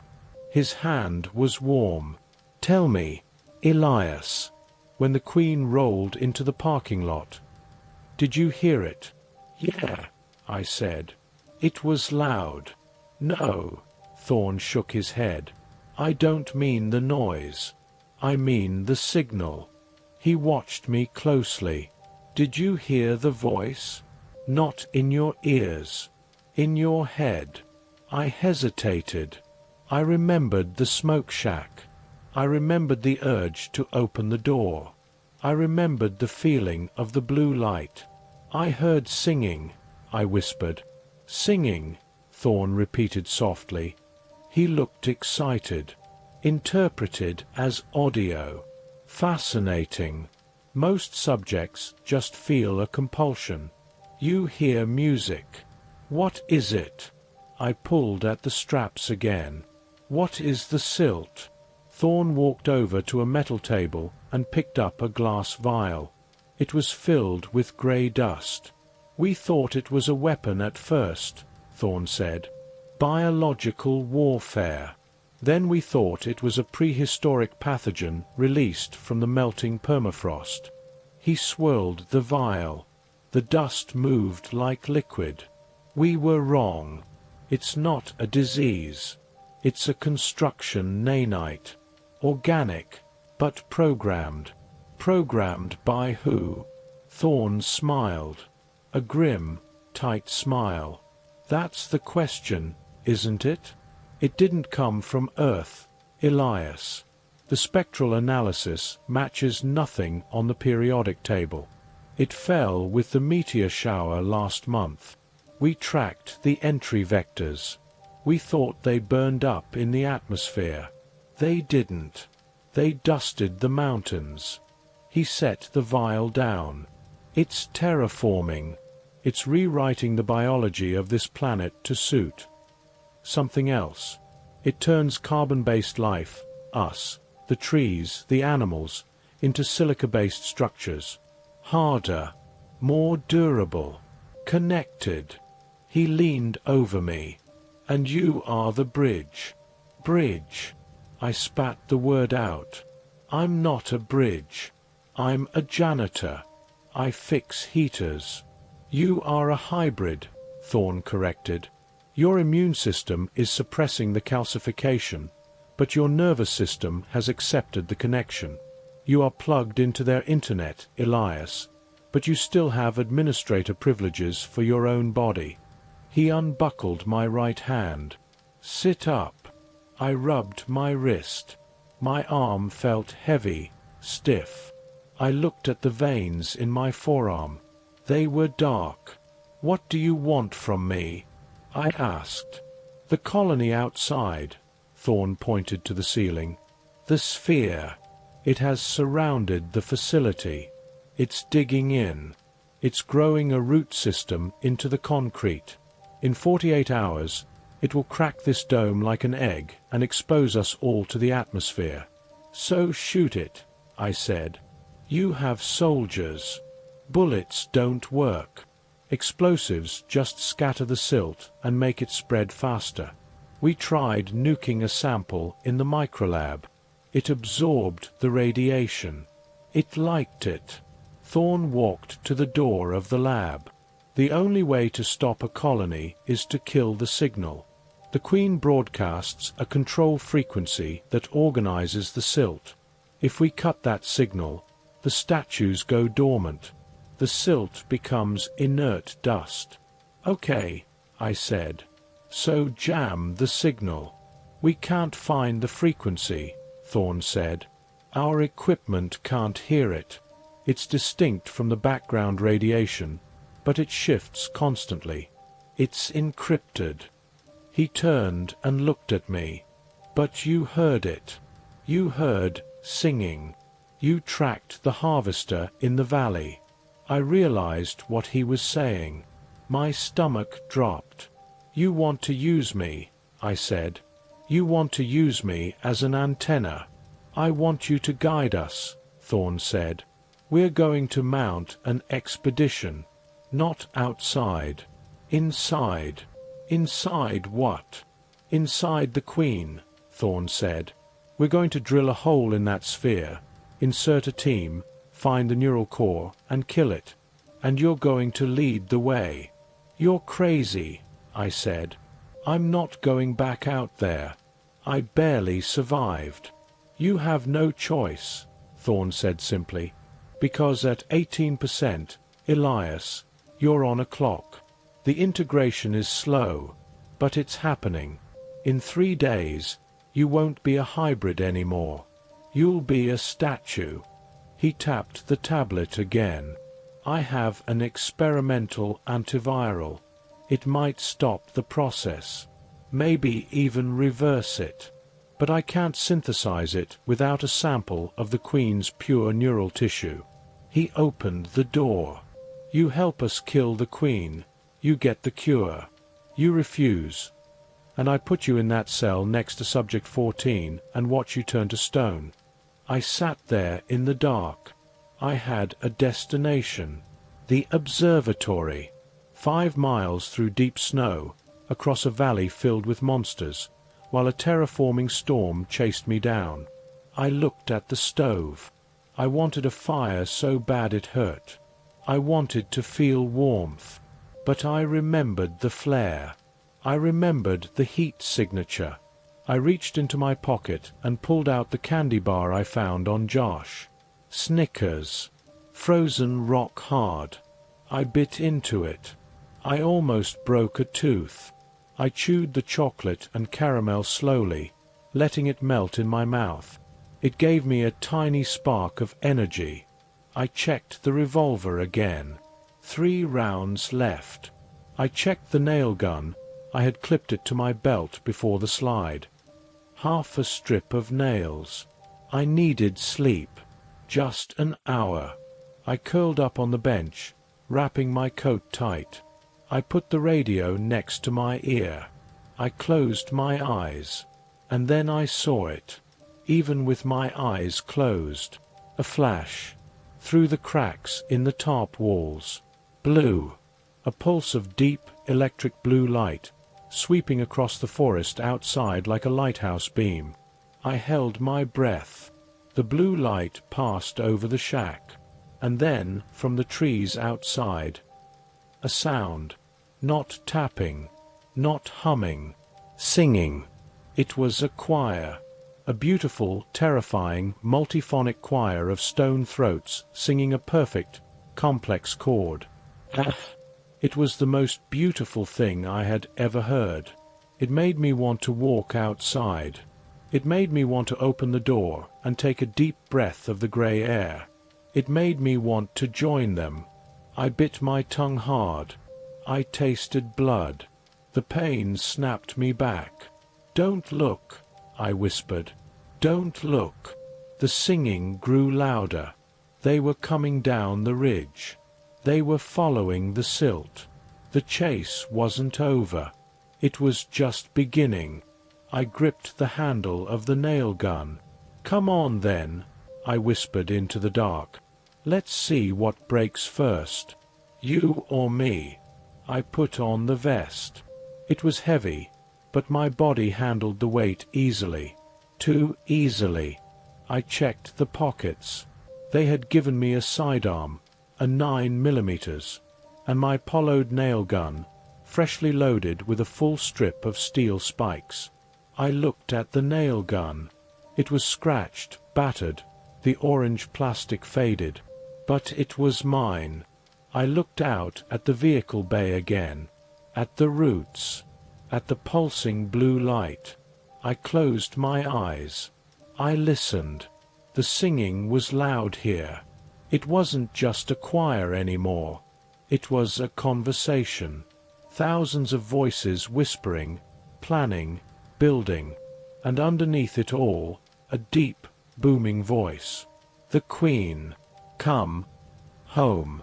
It called to me. It felt warm. It felt like love. I opened my eyes. Thorn was watching me. "What do you hear?" Thorn asked. "She knows we're coming," I said. Thorn frowned. "How do you know?" "Because she's opening the door," I said. I pointed at the breached doors. The roots were pulling back.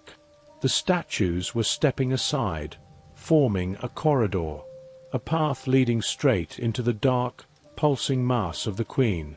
It was a trap. We all knew it. "Mount up," Vance yelled. We climbed into the mole. The interior was cramped, smelling of hydraulic fluid and sweat. I sat in the co-pilot seat, next to the driver. Vance and 3 other soldiers were in the back. Thorn was at the comms station. The engine roared to life. The massive drill bit on the front began to spin. "Whir! Target the main route," Thorn ordered. The driver gunned the engine. The mole lurched forward. We rolled out of the secure zone, onto the floor of the vehicle bay. We drove past the rows of silent, armored statues. They watched us pass. They didn't move. We approached the massive grey route, a tunnel of flesh and stone 10 feet wide. Breaching in 3, 2, 1. The drill hit the route. Squelch. It wasn't like drilling rock. It was like drilling meat. Blue fluid sprayed over the windshield. The machine shuddered as we pushed inside. We were in the vein. The walls of the tunnel were pulsing. Blue veins of light raced past us. "We're in," the driver shouted. "Elias," Thorn said over the headset. "Which way?" I closed my eyes. I followed the song. "Down," I said. "Go deep."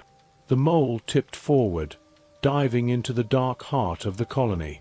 Driving inside a living organism changes your definition of road noise.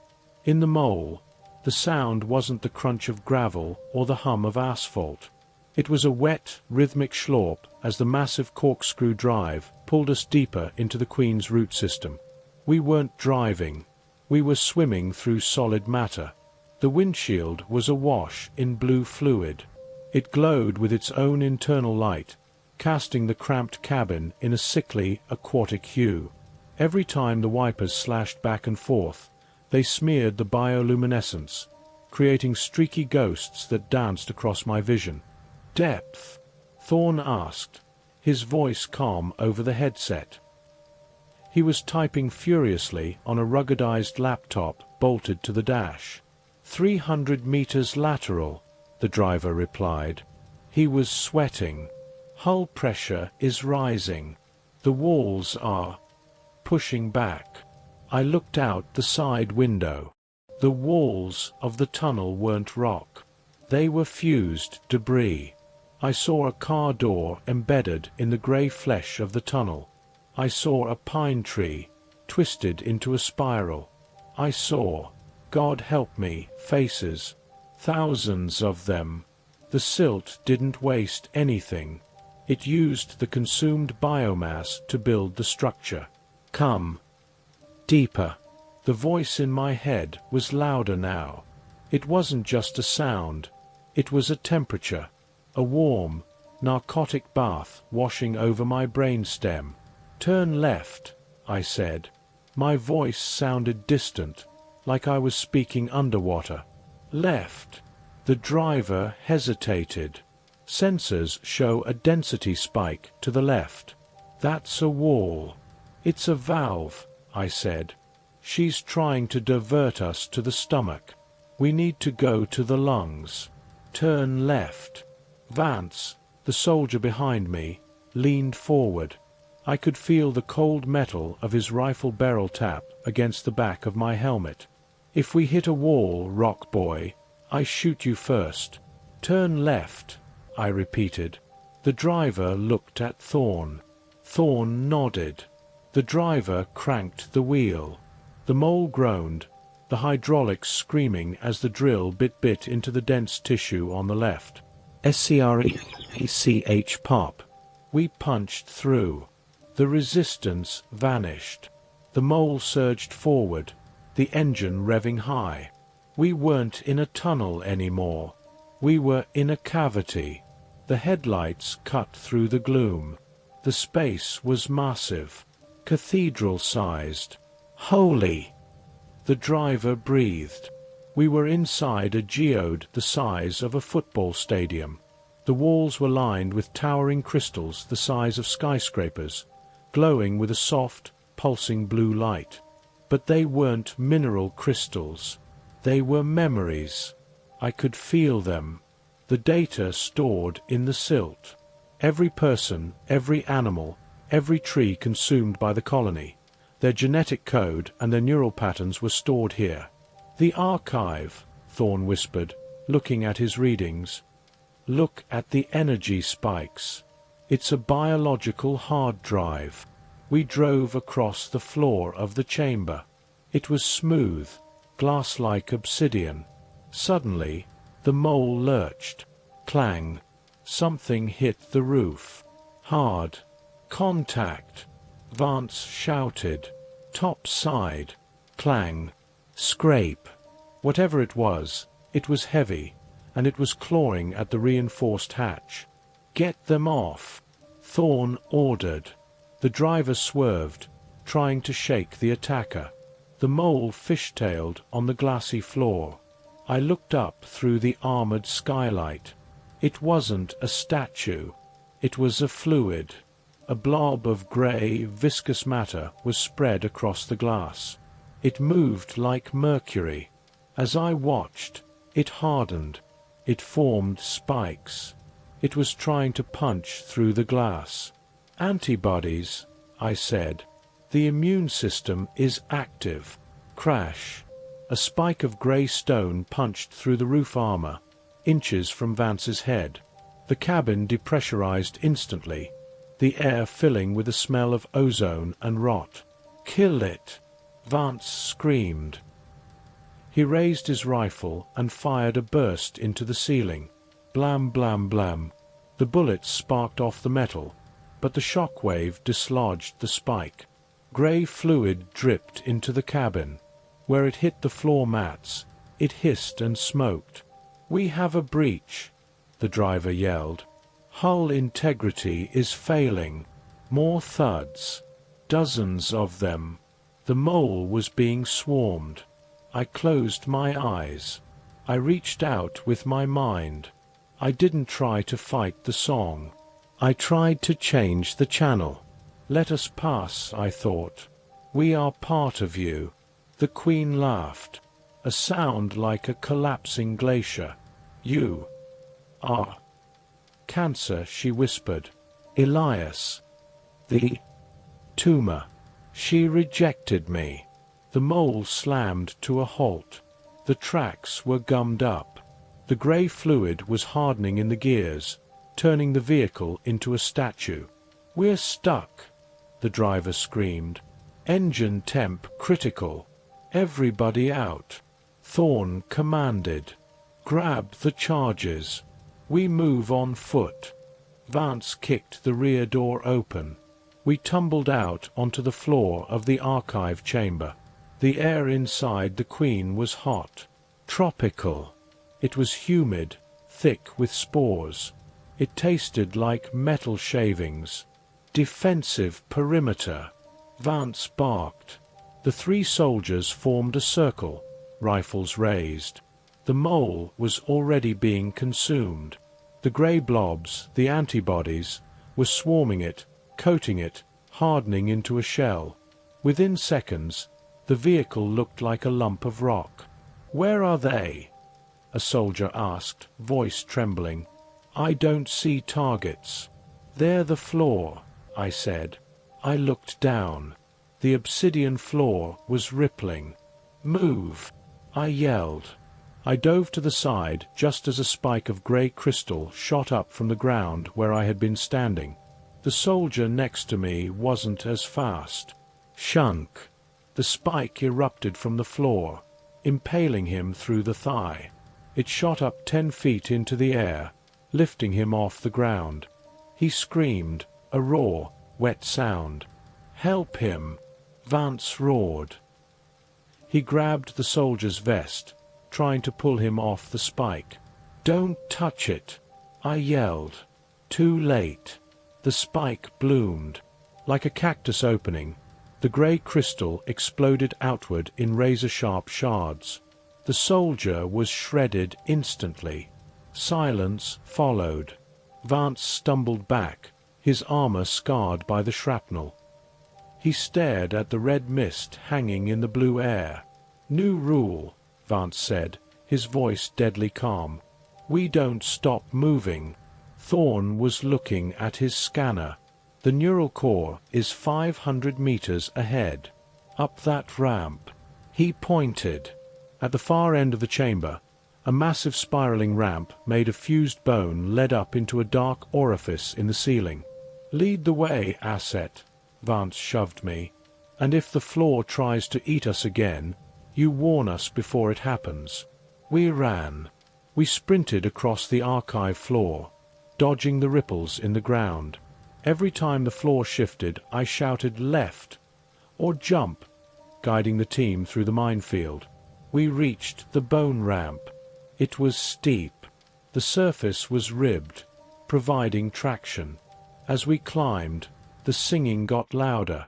It wasn't just in my head anymore. The air was vibrating. Ah! We reached the top of the ramp. We entered the lungs. If the archive was a cathedral, this was a factory. The chamber was filled with massive, vertical pillars of grey sponge tissue. They were expanding and contracting. Whoosh! Wheeze! With every contraction, they expelled clouds of grey dust into vents that led upward, toward the surface. "This is the terraforming engine," Thorn said, pausing to take a sample. "It's processing the atmosphere, breathing in nitrogen, breathing out silt." "Doc, we don't have time for science," Vance growled. "Wait," I said. I held up a hand. I heard something. Not the Queen. Steps. Heavy, metallic steps. From behind the pillars of sponge, figures emerged. They weren't antibodies. They were statues. But they were wearing armor. "Recognize them?"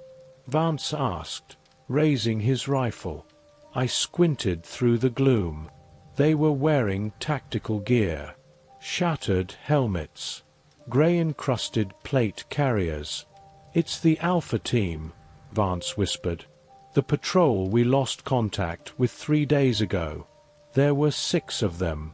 They moved with military precision. They held their rifles, which were fused to their hands." "Can they shoot?" Thorn asked. "No," I said. "The guns are clogged. But they don't need bullets." The lead statue, the captain, raised his hand. From his wrist, a blade of grey bone extended like a switchblade. "Engage!" Vance yelled. The firefight was chaotic. Vance and the remaining soldier opened fire. Crack, crack, crack. The suppressed shots echoed wildly in the chamber. Bullets hit the armored statues, sparking off the stone plate carriers. Chips of rock flew, but they kept coming. They didn't flinch. They didn't feel pain. The statue captain charged Vance. Vance dropped his rifle, useless at this range, and drew a combat tomahawk. He sidestepped the captain's bone blade thrust and swung the axe. Crunch! The axe buried itself in the statue's neck. It stuck there. The captain didn't fall. He backhanded Vance, sending the big soldier flying into a sponge pillar. I pulled my nail gun. "Go for the joints!" I screamed. I ran at the captain. He turned his blank, grey visor toward me. I slid on the slick floor, going low. I jammed the nail gun into the back of his knee. Thwump. The nail drove into the joint. The mechanism shattered. The captain's leg buckled. He dropped to one knee. I stood up, placed the muzzle of the nail gun against his temple, right on the helmet. Thwump. The nail punched through the Kevlar and the stone skull. The captain went limp, collapsing like a puppet with cut strings. "They bleed," I yelled. "Keep hitting them." Vance was up. He was berserk. He tackled another statue, ripping its head off with sheer brute force and the help of a combat knife. Thorn wasn't fighting. He was running toward the exit, a sphincter-like door at the back of the room. "The core!" Thorn yelled. "The door is opening." I looked. The sphincter was dilating, and standing in the opening. I froze. It was a girl. She wasn't a statue. She looked perfectly human. She was wearing a summer dress, floral print, light blue. She was barefoot. She looked about 7 years old. She was glowing. "Daddy," she said. The voice cut through the noise of the battle. It cut through the song. Vance stopped mid-swing. He looked at the girl. "Sarah," he whispered. He lowered his knife. His face, usually a mask of rage, crumbled into pure, agonizing confusion. "Sarah, you're in Chicago. You're with your mom." "I'm cold, Daddy," the girl said. She held out her hands. Her fingers were turning gray. "Come warm me up." Vance took a step toward her. "Baby!" "Vance! Don't!" I screamed. "It's a projection. It's the Silt reading your mind. Shut up." Vance yelled at me, tears streaming down his face. "That's my daughter." He dropped his weapons. He walked toward the girl. She smiled. A sweet, innocent smile. Then her jaw unhinged. Her mouth opened wide, wider than a human mouth could go. It kept opening until her head split in half. From inside her throat, a mass of grey tentacles shot out. They wrapped around Vance's waist. "Daddy!" the thing shrieked, but the voice was distorted now, layered with the Queen's laugh. Vance screamed as he was lifted off his feet. "Vance!" I raised the nail gun. "Save the mission!" Vance roared. He was halfway into the monster's mouth. He grabbed a grenade from his vest. He pulled the pin. "Eat this, you bitch!" He kicked off the doorframe, launching himself, and the girl thing, backward into the tunnel behind her. Boom! The explosion shook the entire chamber. The lungs stopped breathing for a second. Dust rained down. The girl, the tentacles, and Vance were gone. Just a crater in the fleshy floor. Silence. Thorn stood by the door, his face pale. He adjusted his glasses. His hand was shaking. "Subject 1, report," Thorn said. His voice was flat. He was repressing the trauma instantly. "Vance is gone," I said. "Just us." "Then we move," Thorn said. The explosion cleared the path. We stepped over the smoking remains. We entered the inner sanctum. This was it. The neural core. The room was spherical, suspended in the center of the colony. It was silent here. No humming. No breathing. In the center of the room floated a massive crystal. It was the size of a house, shaped like a multifaceted diamond. It was deep, dark blue. It wasn't held up by wires. It was levitating in a magnetic field. Connecting the crystal to the walls were thousands of thin, glowing filaments. Neural pathways. "This is the brain," Thorn whispered. He walked toward it, pulling a device from his pack. It looked like a heavy-duty router with spikes. "The jammer." "It's too easy," I said. I scanned the room. "Where are the guards?" "Maybe the explosion drew them away," Thorn said. He knelt at the base of the crystal. He started setting up the jammer. I walked closer to the crystal. I could see shapes moving inside it. Swirling shadows. I reached out a hand. The air around it was freezing. "Touch it." The voice was a whisper in my ear. "Elias, come home." My hand trembled. I wanted to touch it. I wanted to see what was inside. "Don't touch it, Elias," Thorn said without looking up. "If you make skin contact, the upload speed will fry your brain in a microsecond." "Thorn," I said, "look at the filaments." I pointed. The glowing filaments weren't just connecting to the walls. They were connecting to people. Embedded in the walls of the sanctum, arranged in a circle around the crystal, were bodies. Dozens of them. They weren't statues. They were naked, suspended in grey gel sacks, like embryos. And they were awake. Their eyes were open. Blue light streamed from them. "The CPU," Thorn muttered. "She's using human brains as processors. Parallel computing." I walked along the wall. I looked at the faces. Strangers, hikers, soldiers. And then I stopped. Third sack from the left. It was Josh, the kid from the lift shack, the one who froze to death. His eyes were open. He was looking right at me. His mouth moved inside the gel. Trap. I spun around. "Thorn, it's a trap." Thorn looked up. "What?" From the ceiling, a beam of blue light shot down. It hit the jammer. Zap. The device exploded. Thorn was thrown backward, sliding across the floor. Then the crystal descended. It lowered until it touched the floor. The facets of the crystal opened like a lotus flower, and stepping out from inside the crystal was a figure. It was a woman. She was tall, 7 feet at least.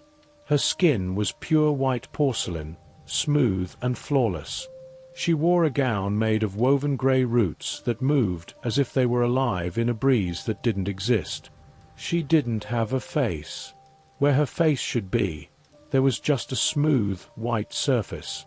No eyes, no mouth, but I could hear her smile. "Hello, Elias," she spoke in my mind. She raised a hand. Her fingers were long, delicate, and tipped with blue energy. "Welcome to the heart." Thorn scrambled up, pulling a pistol. He fired. Bang bang. The bullets stopped in mid-air, inches from her body. They hovered there, spinning, then dropped to the floor with a clatter. "Kinetic shielding," Thorn gasped. "Telekinesis." The faceless woman turned her head toward Thorn. "Dr. Thorn," she projected. "The man who looks at the stars but never sees them." She flicked her finger. Thorn was lifted into the air. He choked, clawing at his throat. An invisible hand was strangling him. "Let him go!" I screamed. I didn't speak it. I projected it. I realized then I was connected to the network. I could broadcast too. The woman turned to me. She dropped Thorn. He fell, gasping. "You shout loudly for a little thing," she mused. She glided toward me. Her feet didn't touch the ground.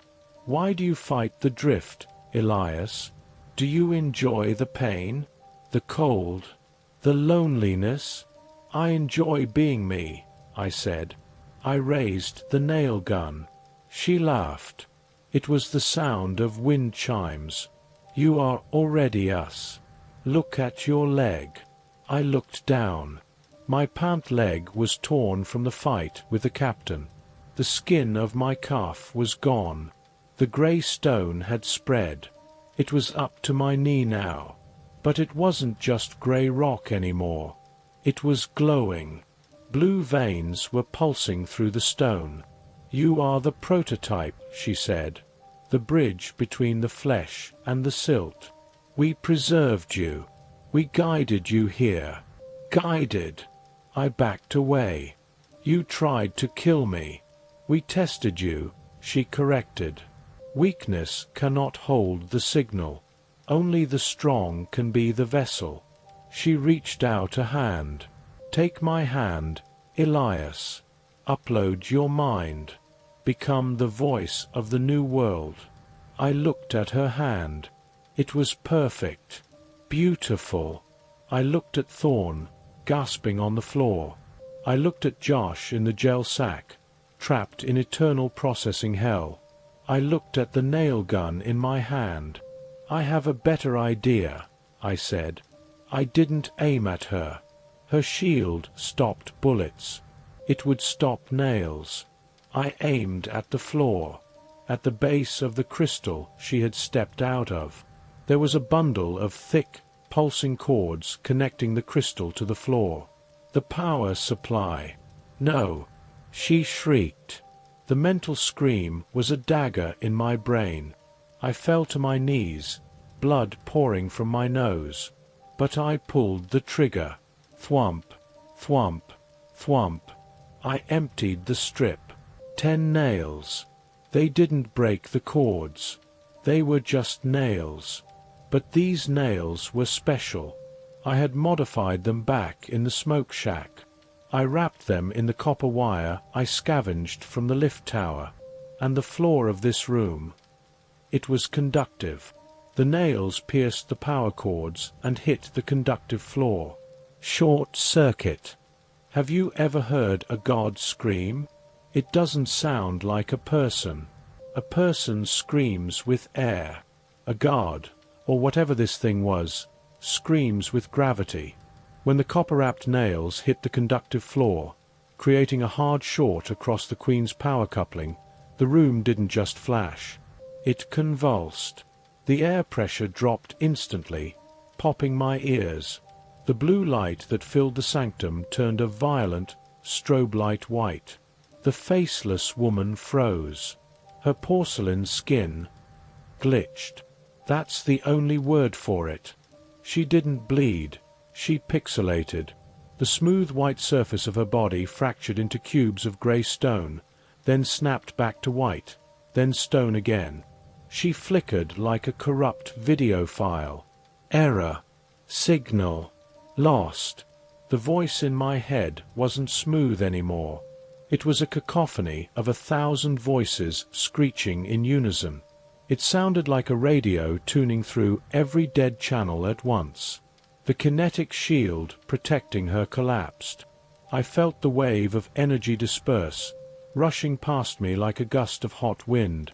Thorn was scrambling up from the floor. He was bleeding from his nose and ears, but he was grinning. A manic, blood-stained grin. You destabilized the lattice. Thorn screamed over the noise. The feedback loop. It's frying the CPU. The crystal in the center of the room, the massive diamond, began to crack. Deep, spiderweb fractures raced across its surface. Blue light leaked out of the cracks, hissing like steam. The faceless woman looked down at her hands. They were dissolving. Dust was pouring from her fingertips. Elias. She shrieked. You. Break. US. She lunged. Without the telekinesis, she had to move physically. She flew at me, claws extended, her gown of roots thrashing like snakes. I tried to raise the nail gun, but I was out of ammo. Move! Thorn yelled. He tackled me. Not to save me, to get to the console behind me. The woman missed us by inches. She slammed into the wall where the human processors were embedded. Crunch. Her impact shattered 3 of the gel sacks. The bodies inside, strangers, spilled out onto the floor, tangled in wires and fluid. They were dead before they hit the ground. The woman turned, shrieking. Her face was gone completely now, revealing a hollow void filled with swirling grey dust. Thorn grabbed a heavy metal canister from his pack. It looked like a fire extinguisher painted hazard yellow. The cryo agent! Thorn yelled. Liquid nitrogen and acid mix. Cover your eyes. He pulled the pin and threw the canister at the woman. Hissus. The canister detonated mid-air. A cloud of supercooled fog engulfed the Queen's avatar. The reaction was instantaneous. The Silt relies on heat transfer to move. When hit with absolute zero, it doesn't just freeze. It shatters. The woman froze mid-scream. She turned into a statue of ice and grey dust. Then she fell. Smash! She hit the floor and exploded into a million shards of frozen debris. The silence that followed was heavy. But it wasn't total silence. The room was dying. The glowing filaments on the walls flickered and died. The blue light faded to a dull, dying grey. And then the screaming started. Not the Queen. The processors. The dozens of humans embedded in the walls, Josh included, began to thrash in their sacks. With the central mind gone, their individual consciousnesses were waking up to the horror of their existence. "Help me! Cold! Mum! No!" A chorus of agony. I scrambled to my feet. I ran to the wall. I found Josh's sack. "Josh!" I hammered on the gel. His eyes were wild, darting around. He looked at me. He recognized me. "Elias," he mouthed. "Kill me." The gel was turning black. The life support was failing. They were suffocating. "I can't get you out," I sobbed. I clawed at the tough membrane. "Thorn! Help me!" Thorn didn't look up. He was on his knees near the shattered remains of the crystal. He was scooping up glowing blue fragments, shoving them into a reinforced sample case. "Leave them," Thorn barked. "They're dead already. The brain death is total.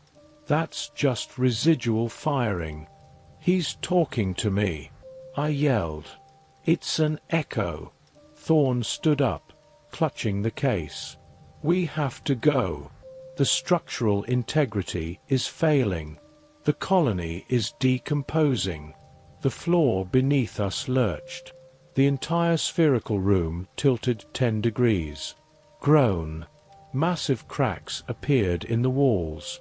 Thick, grey fluid, the blood of the colony, began to pour in from the ceiling. Thorn grabbed my arm. "The exit! The dorsal vent! We have to climb." I looked back at Josh. His eyes were rolling back. The light behind them faded. He went limp. "I'm sorry," I whispered. I turned and ran. We exited the sanctum back into the lungs chamber. It was chaos. The lungs, those massive sponge pillars, were collapsing. They were turning to dust, raining down grey avalanches on the floor. The air was thick with choking particulate matter. "Masks up!" Thorn yelled, pulling a respirator from his pack. I didn't have a mask. The medics took it. I pulled my collar up. It didn't matter. I was already infected. What was a little more dust? "The ramp is gone," I yelled. The bone ramp we had climbed was shattered. The floor below, the archive, was flooding with the grey blood. "We go up." Thorn pointed. Above the lungs was a massive, chimney-like opening, the main exhaust port for the terraforming gases. It led straight up to the surface of the sphere. But it was a sheer climb, 200 feet of ribbed, slick tissue. "I can't climb that," I yelled. "You can." Thorn grabbed my shoulder. "Use the leg. The infection. Use it." I looked at my leg. The grey stone had spread past my knee. It felt rigid, heavy, but when I flexed my calf, it didn't feel like muscle. It felt like hydraulics. I ran to the wall of the chimney. I kicked the wall with my bad leg. Crunch. My heel, hard as stone, drove into the tissue, creating a foothold. I didn't feel pain. I felt leverage. I punched the wall with my hand. My fingers dug in. Climb! Thorn yelled. He was using climbing picks from his pack. Thwack!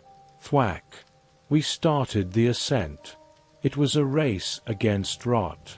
The tunnel around us was dying. The tissue was softening, turning into sludge. If we weren't fast enough, the handholds would melt under our weight. Below us, the grey flood was rising. I could see shapes in the fluid. The antibodies. They were thrashing, dying, attacking anything they touched in a final frenzy. I climbed. Kick. Punch. Pull. My infected leg was a machine. It drove me upward with mechanical force. I was faster than Thorn. Wait! Thorn wheezed below me. Wait for me. I looked down. Thorn was struggling. One of his picks slipped in the rotting wall. He dangled by one arm. The sample, he gasped. The case was strapped to his back, weighing him down. Help me. Drop the case. I yelled. It's too heavy. No. Thorn snarled.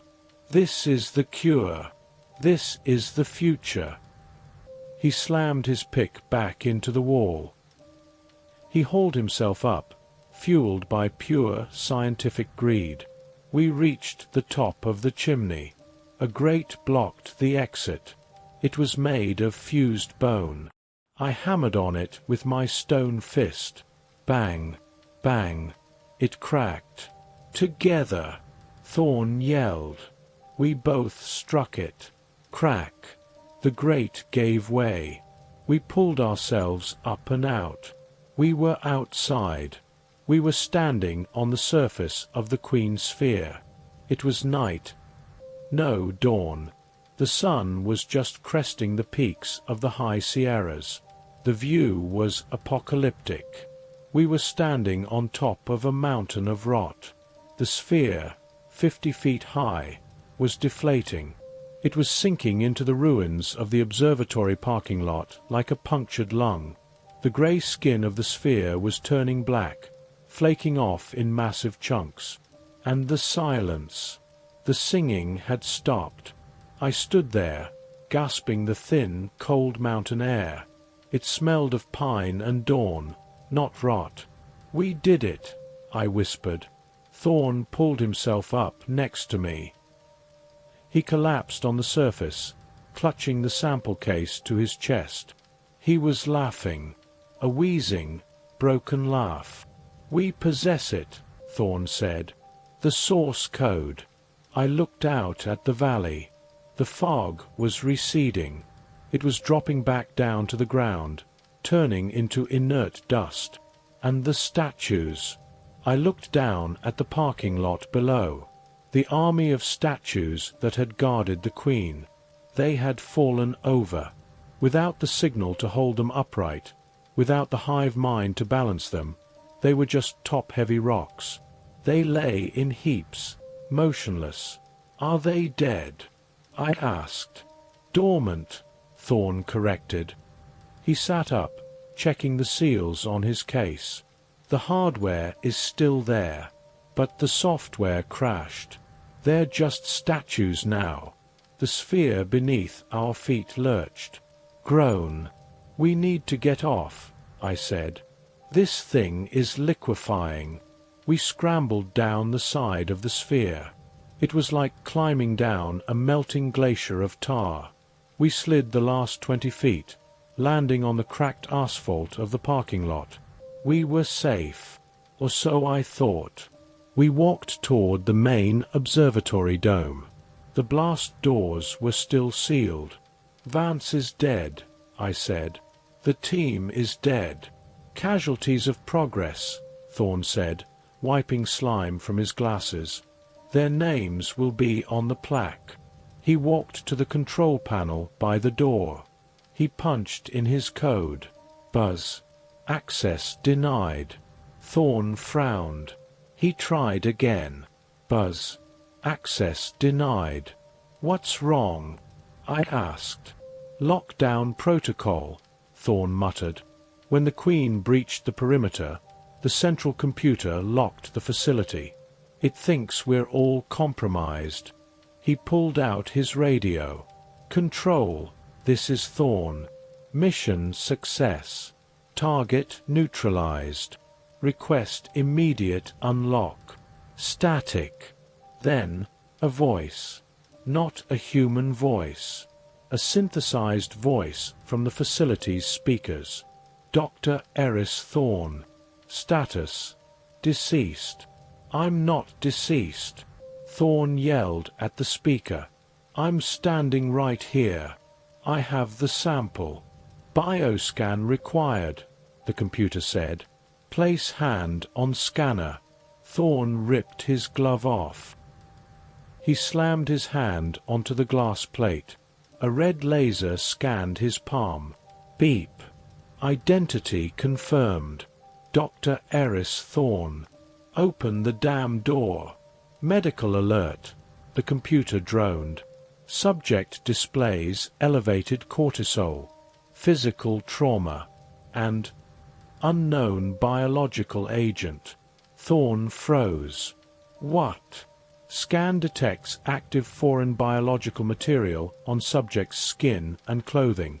Potential class 4 contagion. Thorn looked down at his clothes. He was covered in the grey slime from the climb. It's inert. Thorn screamed.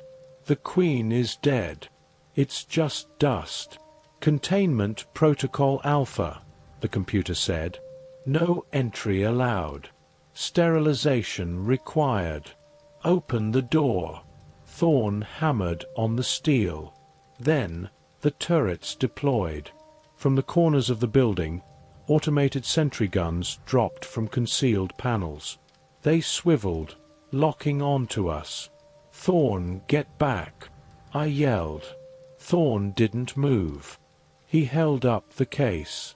I have the cure, he screamed at the machine. You stupid machine. I saved the world. Threat detected, the computer said. BRRT. The sound was short. Efficient. The sentry gun fired a 3-round burst. Thorn's chest exploded. He dropped the case. He fell backward, his eyes wide with shock. He hit the asphalt, dead before he landed. Thorn! I dove behind a concrete jersey barrier just as the turret swung toward me. BRRT. BRRT. Bullets chipped the concrete inches from my head. I was trapped, pinned down by the very people I had just saved. I lay in the dirt, breathing hard.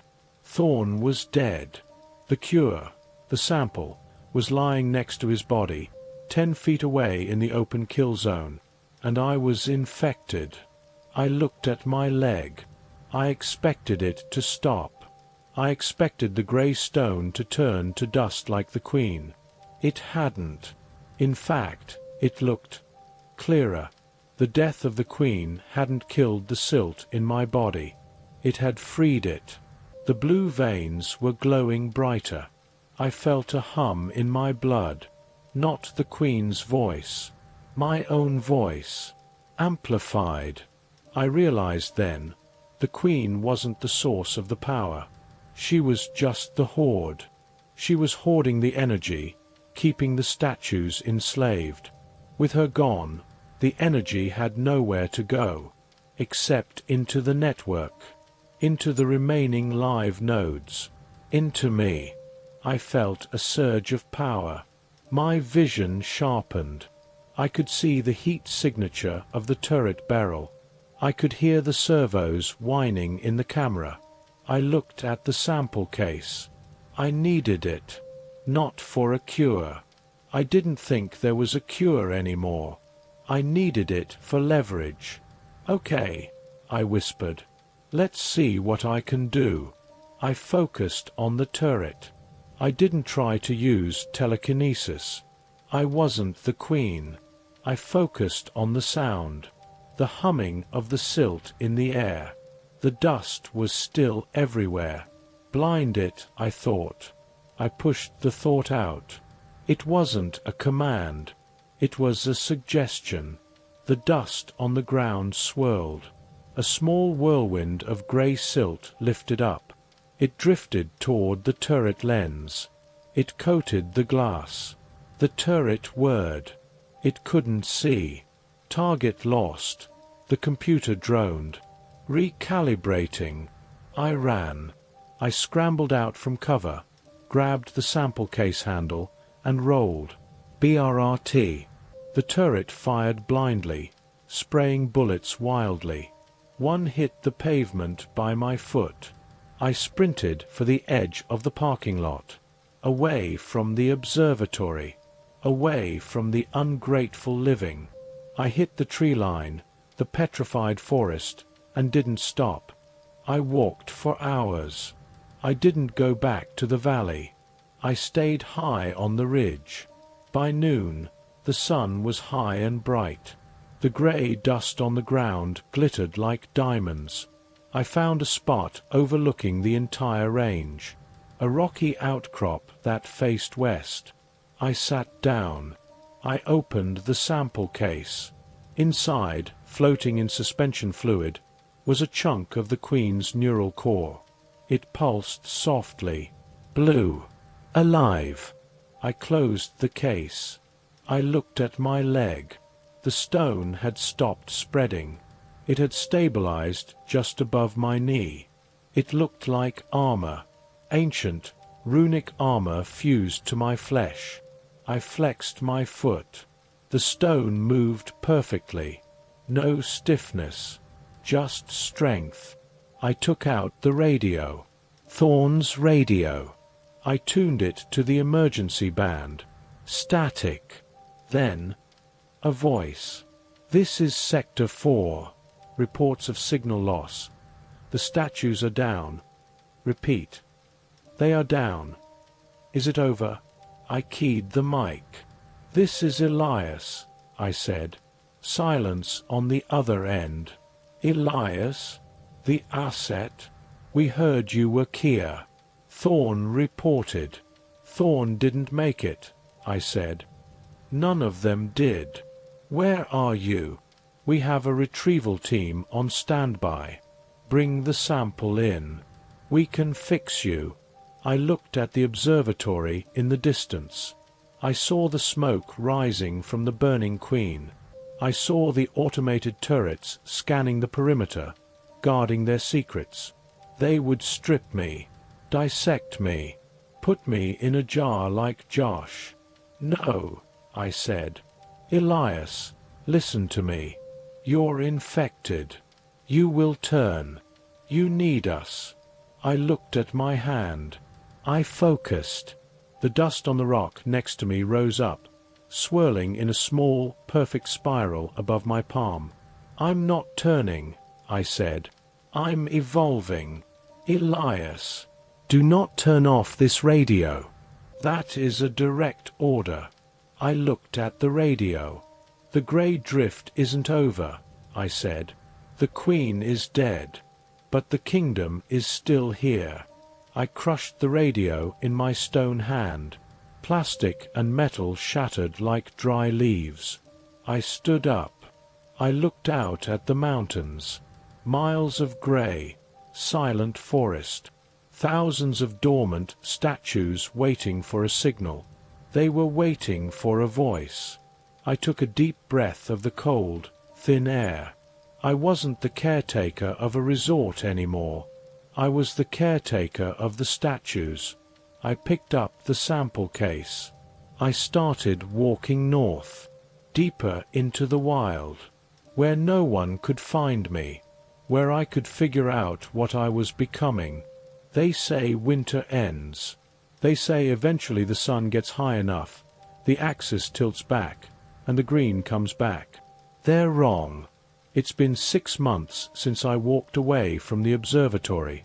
6 months since I watched Thorne die for a box of blue rocks. 6 months since I realized that humanity wasn't the protagonist of this story anymore. We were just the backstory. I'm recording this on an old solar-powered field recorder I scavenged from a dead ranger station. I don't know if anyone is listening. I don't know if there are any radio towers left to broadcast this signal. But I'm making a record. Not for you. For the rocks. My name is Elias. I used to be a caretaker. I suppose I still am. I live in the crags now. It's a jagged formation of granite peaks about 40 miles north of the resort, deep in the desolation wilderness. No roads lead here. Even before the drift, no hikers came this far. It's steep, unforgiving country. Perfect for us. I've built a shelter. I didn't use wood or nails. I used the silt. It's easy for me now. I don't need a nail gun. I don't need tools. I just ask. I place my hand on a pile of grey dust. I close my eyes. I visualize a wall. And the dust listens. It binds. It calcifies. It grows into the shape I need. My cabin is a single, seamless piece of grey stone grown directly out of the mountainside. It has no seams. It has no drafts. It is warm, because the silt holds heat better than insulation. I don't eat much anymore. I found a cache of MREs in a crashed helicopter last month, and I'm still working through them. But hunger feels different now. It's not a gnawing pain in my stomach. It's just a dimming of the light. When I get hungry, I open the sample case. I keep it in the center of my room. The neural core. The piece of the queen. It glows blue. I sit next to it. I let the light wash over me. I can feel the radiation, or whatever it is, soaking into my skin. It recharges the batteries in my cells. It feeds the stone in my leg.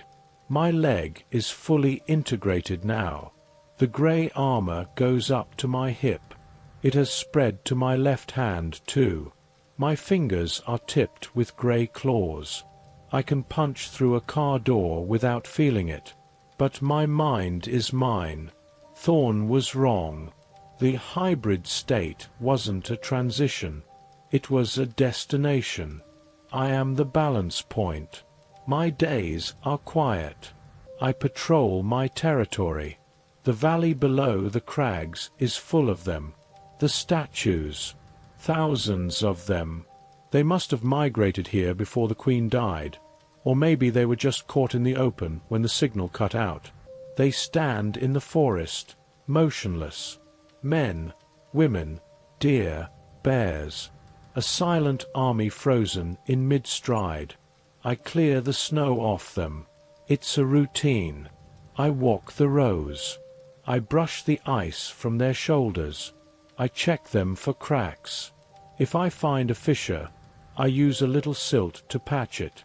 "Morning, Dave," I say to a statue wearing a torn postal uniform. Dave doesn't answer. He hasn't moved in 6 months. But I know he's not dead. Since I've been living near the core sample, I've started to hear them. Not a voice. A hum. A low-level static in the back of my brain. They are dreaming. They dream of cold. They dream of stillness. They dream of the blue light. Sometimes, when the wind is right, and I'm sitting by the core, I can nudge them. I tried it last week. I focused on a squirrel statue on my windowsill. Move, I thought. The squirrel's head twitched. Just an inch. It scared me. I stopped. If I wake them up, what do they become? Without a queen to command them, are they just monsters? Or can they be something else? Can they be my neighbors? I thought I was alone. I really did. But the world is a small place, and humans are persistent creatures. especially when they want something they don't understand. It happened 3 days ago. I was up on the ridge, watching the sunrise paint the grey valley in shades of pink and gold. It's beautiful, in a dead sort of way. Then I heard it. The sound was alien here, the whine of high RPM engines. I looked south. Black specks on the white snow. 6 of them. Snowmobiles. Moving fast, cutting fresh tracks through the powder. They weren't scavengers. Scavengers move slow. They check ruins. These guys were moving in a formation. A wedge. They were tracking something. They were tracking the energy signature of the core. I watched them through my binoculars, scavenged from Dave the postman. White camouflage. Heavy weapons mounted on the sleds. Drones buzzing overhead. This wasn't Thorne's science team. This was a cleanup crew. Or a retrieval squad. They were heading straight for the crags. I felt a spike of adrenaline. Not fear. Anger. This was my ground. These were my statues. I lowered the binoculars. "Go home," I whispered. I focused. I reached out with my mind, feeling for the silt buried under the snowpack in the pass below. Rise. A drift of snow and grey dust swirled up. It formed a wall, blocking the easy path. The lead snowmobile slowed. It stopped. The rider checked a GPS unit. He waved his hand. The squad turned. They bypassed the drift, taking the steeper, rockier route. They knew. They knew I was manipulating the terrain. "Okay," I said. "Hard way it is." I went back to the cabin. I opened the sample case. The blue light flooded the room. I reached in. I didn't touch the crystal. I remembered the lesson from the sanctum, but I put my hands close. I let the energy arc into my grey fingertips. I felt a surge of power. It was intoxicating. It felt like drinking lightning. I closed the case and strapped it to my back. I wasn't going to hide in the cabin. If they used heavy ordnance, they could collapse the cave. I went down to the statue garden, the valley floor. I stood in the middle of the frozen army. Dave was there, and the hiker trees, and the bear. I waited. An hour later, the engines cut. They were close. They were walking the last mile to keep the noise down. I stood perfectly still. I let the grey armor on my skin harden. I closed my eyes. To a thermal scope, I probably looked cold. Like a rock. Crunch. Crunch.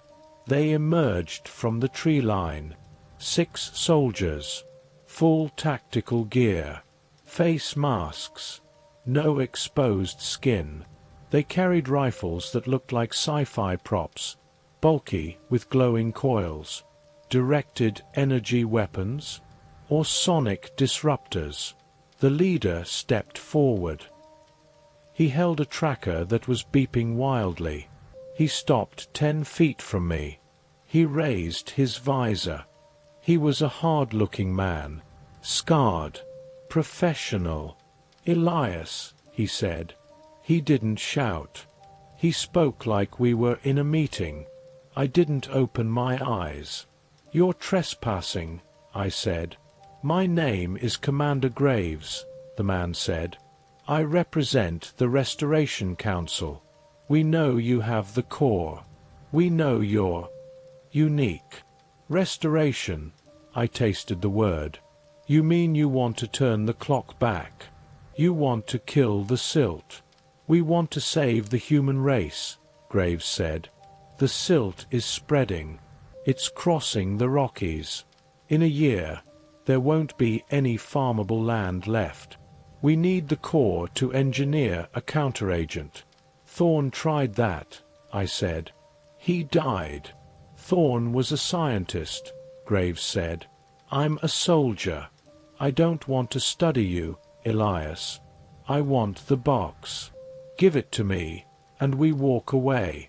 I finally opened my eyes. I looked at him. I looked at his men. They were tense. Fingers on triggers. "And if I don't?" Graves sighed. He gestured to the soldier on his right. The soldier leveled a heavy weapon. It looked like a flamethrower. "We burn it," Graves said. "We have a chemical compound, phosphorus and acid. It melts the stone. It kills the silt permanently." He pointed the nozzle at a statue of a young woman frozen mid-run. "Give me the box, or I start melting the locals." I felt a cold rage in my chest. He was threatening my people, my silent, sleeping neighbors. "You don't understand what this is," I said. "This isn't a disease. It's a new ecosystem. You can't burn it out." "Watch me," Graves said. "Burn her." The soldier squeezed the trigger. Whoosh! A jet of green liquid fire shot out. It hit the statue of the woman. She didn't scream. She just dissolved. The stone hissed and bubbled. She slumped into a pile of smoking slag. I felt it.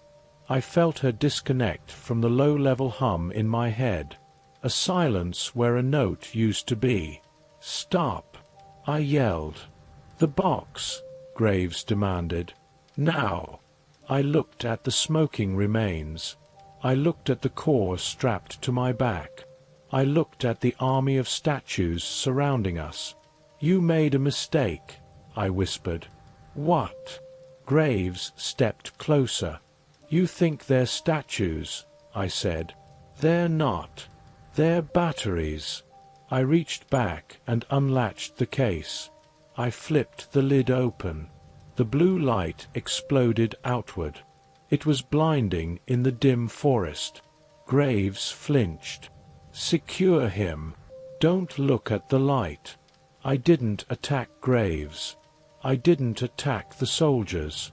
I grabbed the core. With my bare hand. The pain was absolute. It felt like grabbing the sun. My skin sizzled. The grey armor on my arm cracked and glowed white-hot. But the connection was infinite. I screamed, and I pushed the signal out. "Wake up." The ground shook. Not an earthquake. A synchronized step.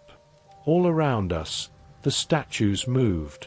The bear statue roared, a sound of grinding boulders. It swiped a massive paw, knocking the flamethrower soldier 20 feet into a tree. Crunch. Dave the postman stepped forward. He grabbed a soldier's rifle barrel with a stone hand and crushed it. The forest came alive. The trees lashed out with grey branches. The ground rippled with spikes. Graves stumbled back, firing his weapon wildly. Zap zap. The energy beams hit the statues, scorching them, but they didn't stop. They were waking up angry. "Fall back!"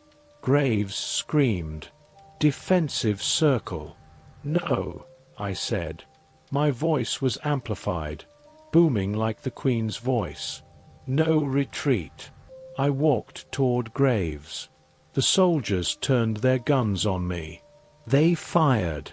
The energy beams hit my chest. They burned.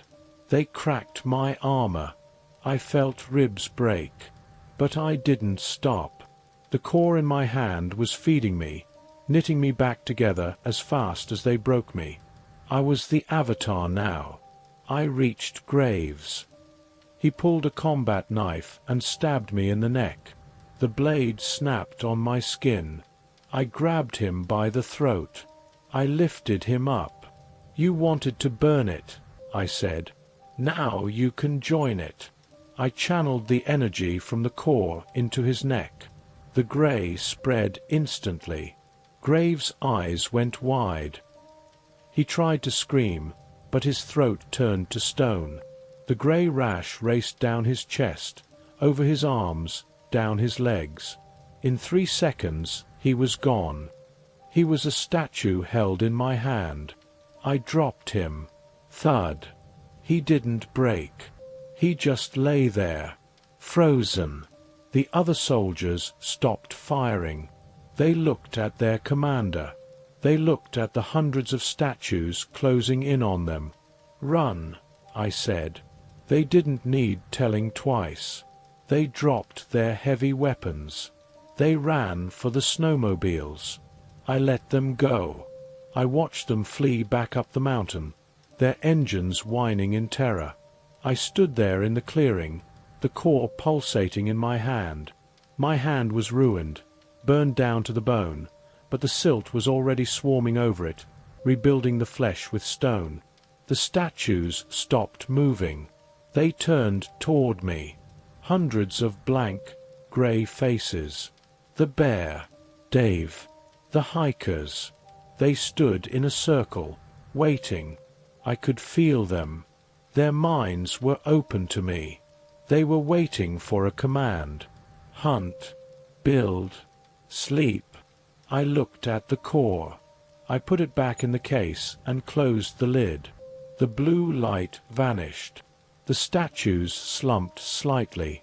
They went dormant again, but not fully. The hum was louder now. They were ready. They were listening. I walked over to the pile of slag that used to be the woman statue. I knelt down. "I'm sorry," I whispered. I gathered the dust. I held it for a moment, then let it drift away in the wind. I walked back up to my cabin in the crags. That was 3 days ago. The soldiers haven't come back. I don't think they will. Not for a long time. They know now. This isn't just a disaster area. It's a sovereign nation. I sit here on my porch, a slab of grey rock overlooking the valley, and I watch the sun go down. I've changed. My reflection in the dark window isn't Elias anymore. Half my face is grey. My left eye is gone, replaced by a blue crystal cluster. I don't blink on that side. I don't mind. It sees better than the old one. It sees the heat. It sees the life in the rocks. I know what I am. Thorn called me a bridge. The Queen called me a vessel. Graves called me a monster. I'm none of those things. I'm a gardener. This world is changing. The grey drift is spreading. Humanity is retreating to their domes and their bunkers, trying to hold on to a world that doesn't exist anymore. Let them. I will stay here. I will watch over the silent ones. I will teach them. I've started experimenting. I woke the bear up yesterday, just for a minute. I taught it not to attack the trees. It listened. Slowly, we are building something new. A quiet world. A durable world. A world where death is just a pause before the next shift. So, if you're listening to this, if you're huddled in a basement somewhere, waiting for the government to fix the sky, don't hold your breath. The silt is coming, and when it gets to you, don't fight it. Don't burn it. Just close your eyes. Listen to the song. And wait, because I'm out here. And one day, when the winter is over, and the new spring begins, I might just come and wake you up. This is Elias, Warden of the Grey Drift, signing off.